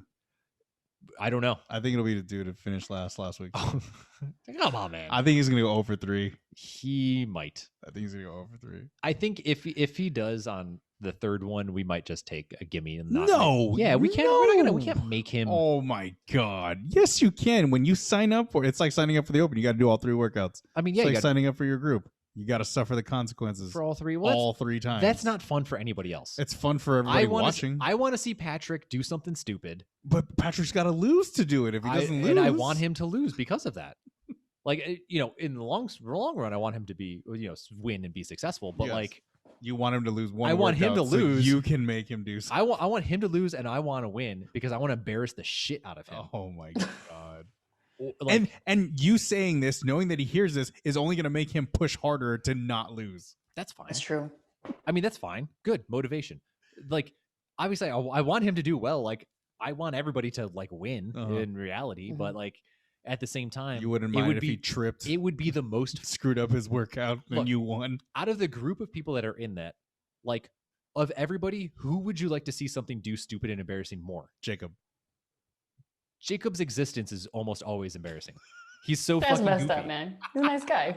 Not in a bad. No, I don't mean that in a bad way. Like, I love Jacob. He's awesome, but he's just goofy as shit.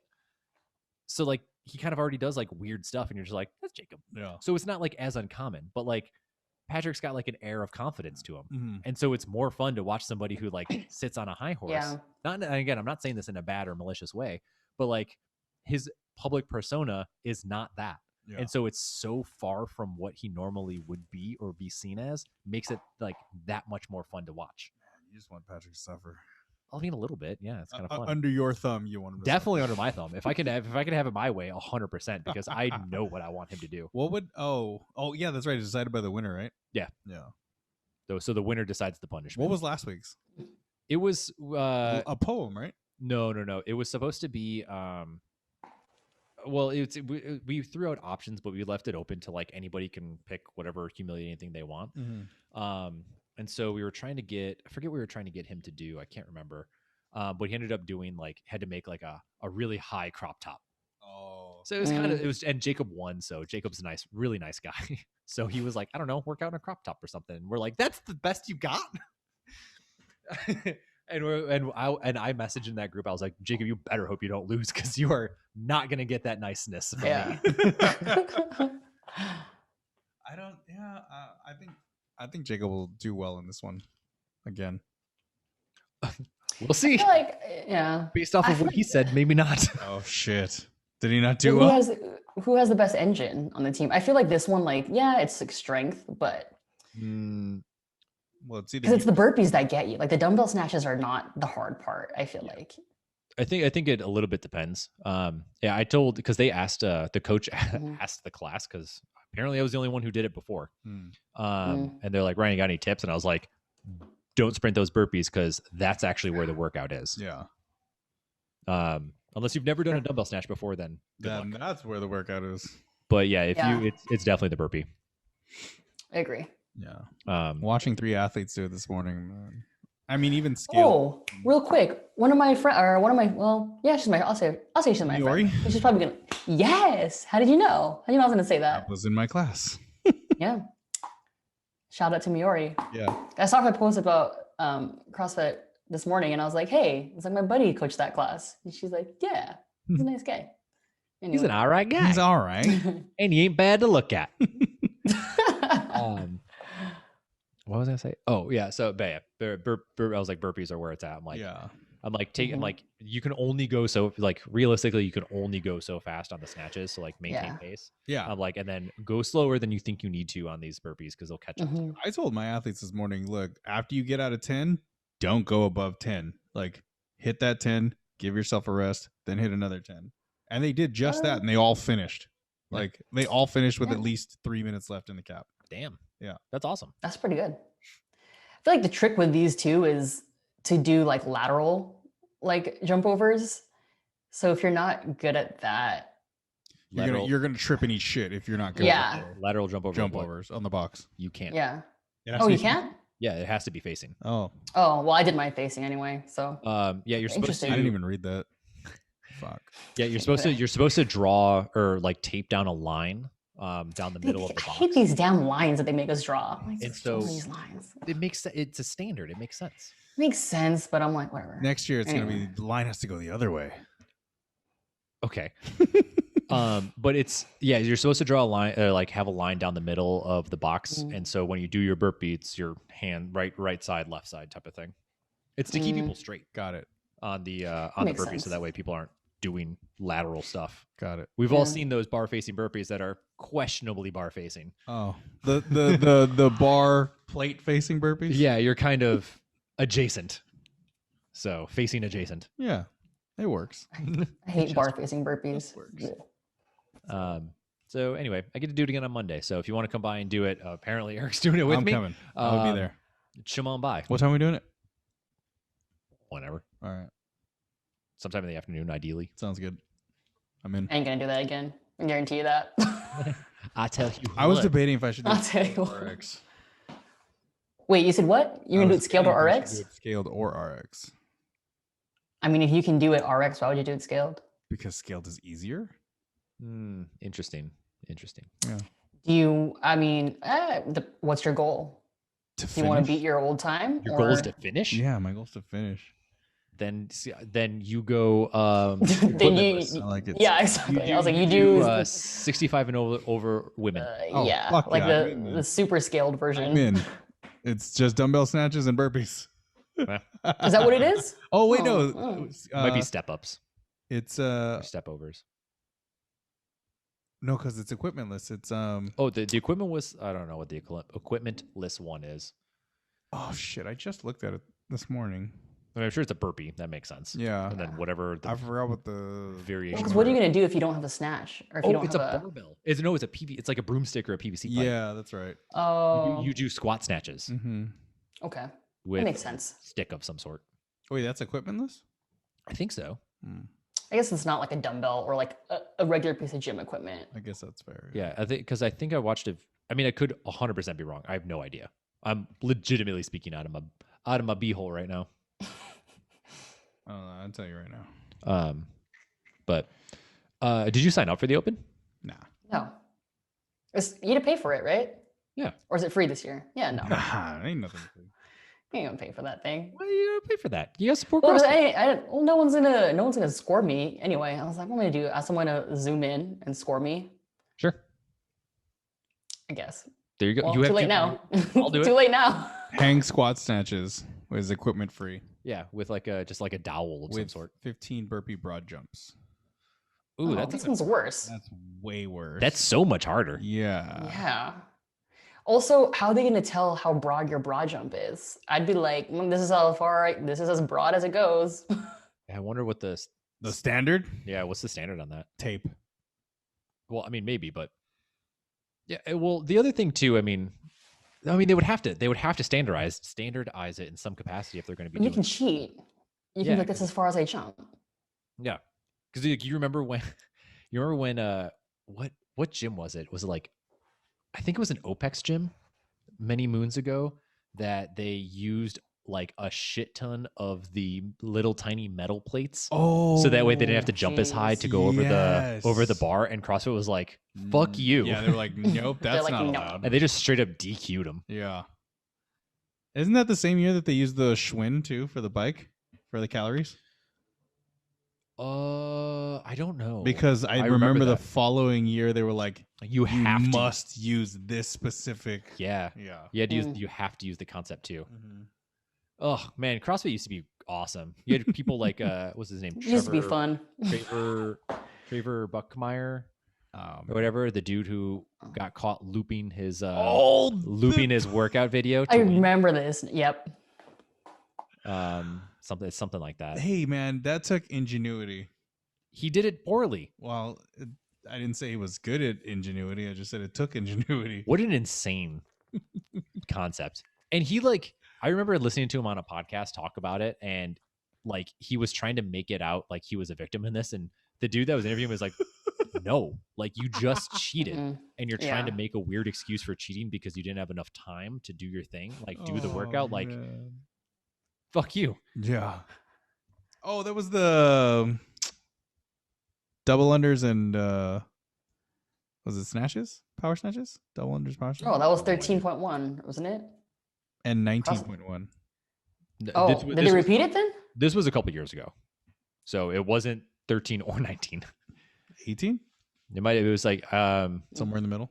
yeah, somewhere between 13 and 19. So that's 6 years. That's when this guy did it. I thought it was the double under one. Well, because double unders and power snatches, that was 13.1. I'm pretty sure. I have the PDF. That was the something. one with the ascending weight power snatches, right? Was it it could have been ascending. I don't remember. I Uh, just know that 13.1, that's when like my double unders were like trash. It was like where you would do like double single. Yeah. And so I had to do like double the work. oh But anyway, Yeah, I remember. I think that's what that workout was because I it could have remember been. trying to do double unders and I wasn't I wasn't great at them at that point. Mhm. And my snatch was weak, and that I like smashed my forehead trying to figure out Ay. how to hit 155 pounds or something like that. Because I couldn't like really squat all that well, or Mhm. something along those lines. But yeah, I remember going up for that like first like heavy snatch, and just like boom, like headbutted the bar. Everyone's like, oh, like you just heard the room was just like. Let me look. I was That's looking for honestly because like the worst feeling. when I was writing programming, I had the open like all of the open workouts listed, so I could See which one it was. see what it was. Yeah, I think I deleted it. Um, It's gone. well, here I want to keep talking. Yeah. But I don't know if this is the wonderful content. So It's all wonderful content. My laptop's also dying too. I was like, oh, 18%. Oh, okay. Well, We'll go to the wheels fall off. oh, fair.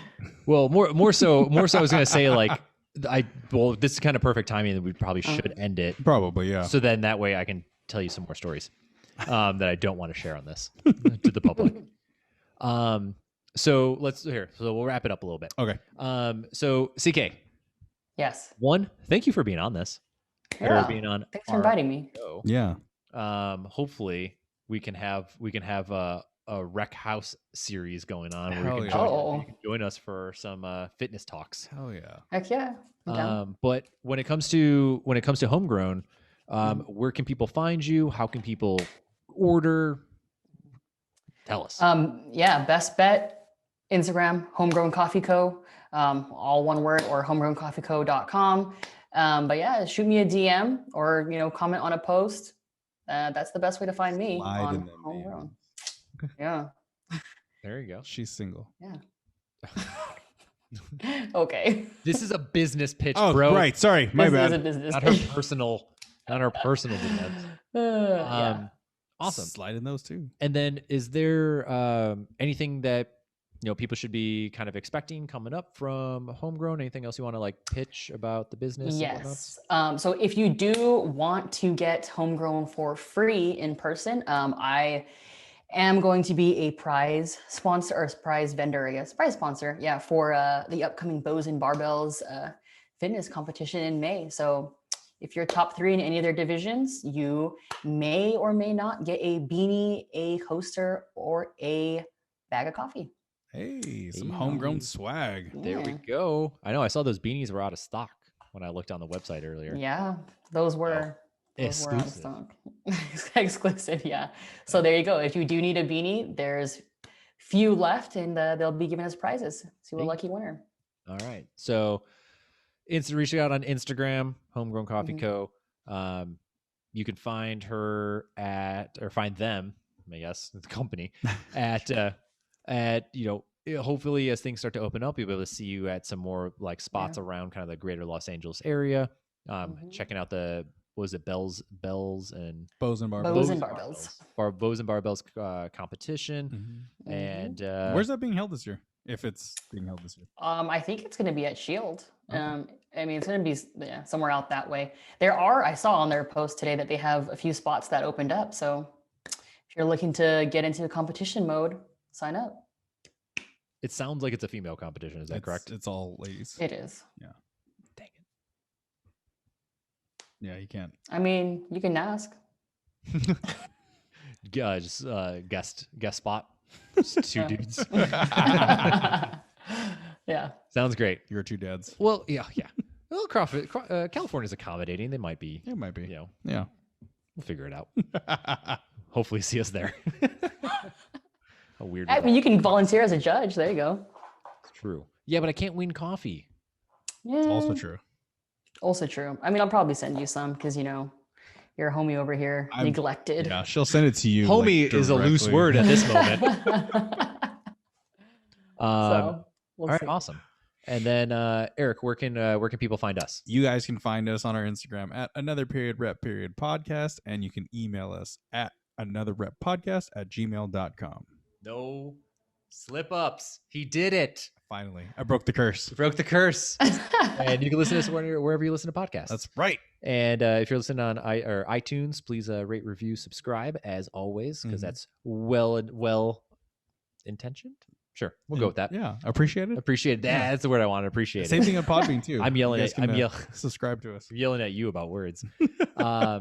And then check out soon our YouTube channel. Yeah. Because we're gonna start putting up recordings of this, and this will actually be the first recorded episode that will go up on our YouTube channel. Live and raw.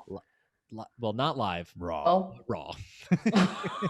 Pre-recorded live and raw. Yeah. there you go. Usually recorded live. And yeah. So, and if you like this, share with your friends, and please go get some homegrown coffee. Hit her up. Get some coffee. It's Yeah. great stuff. Yeah. I would know. Eric would know. I will soon know. Yeah. Hopefully. There you go. And I'll give my review at a later date when I actually try it. Awesome. Though I assume it's going to be fantastic. It'll be delicious. Awesome. All right, bye. Bye. Bye. Don't leave Okay.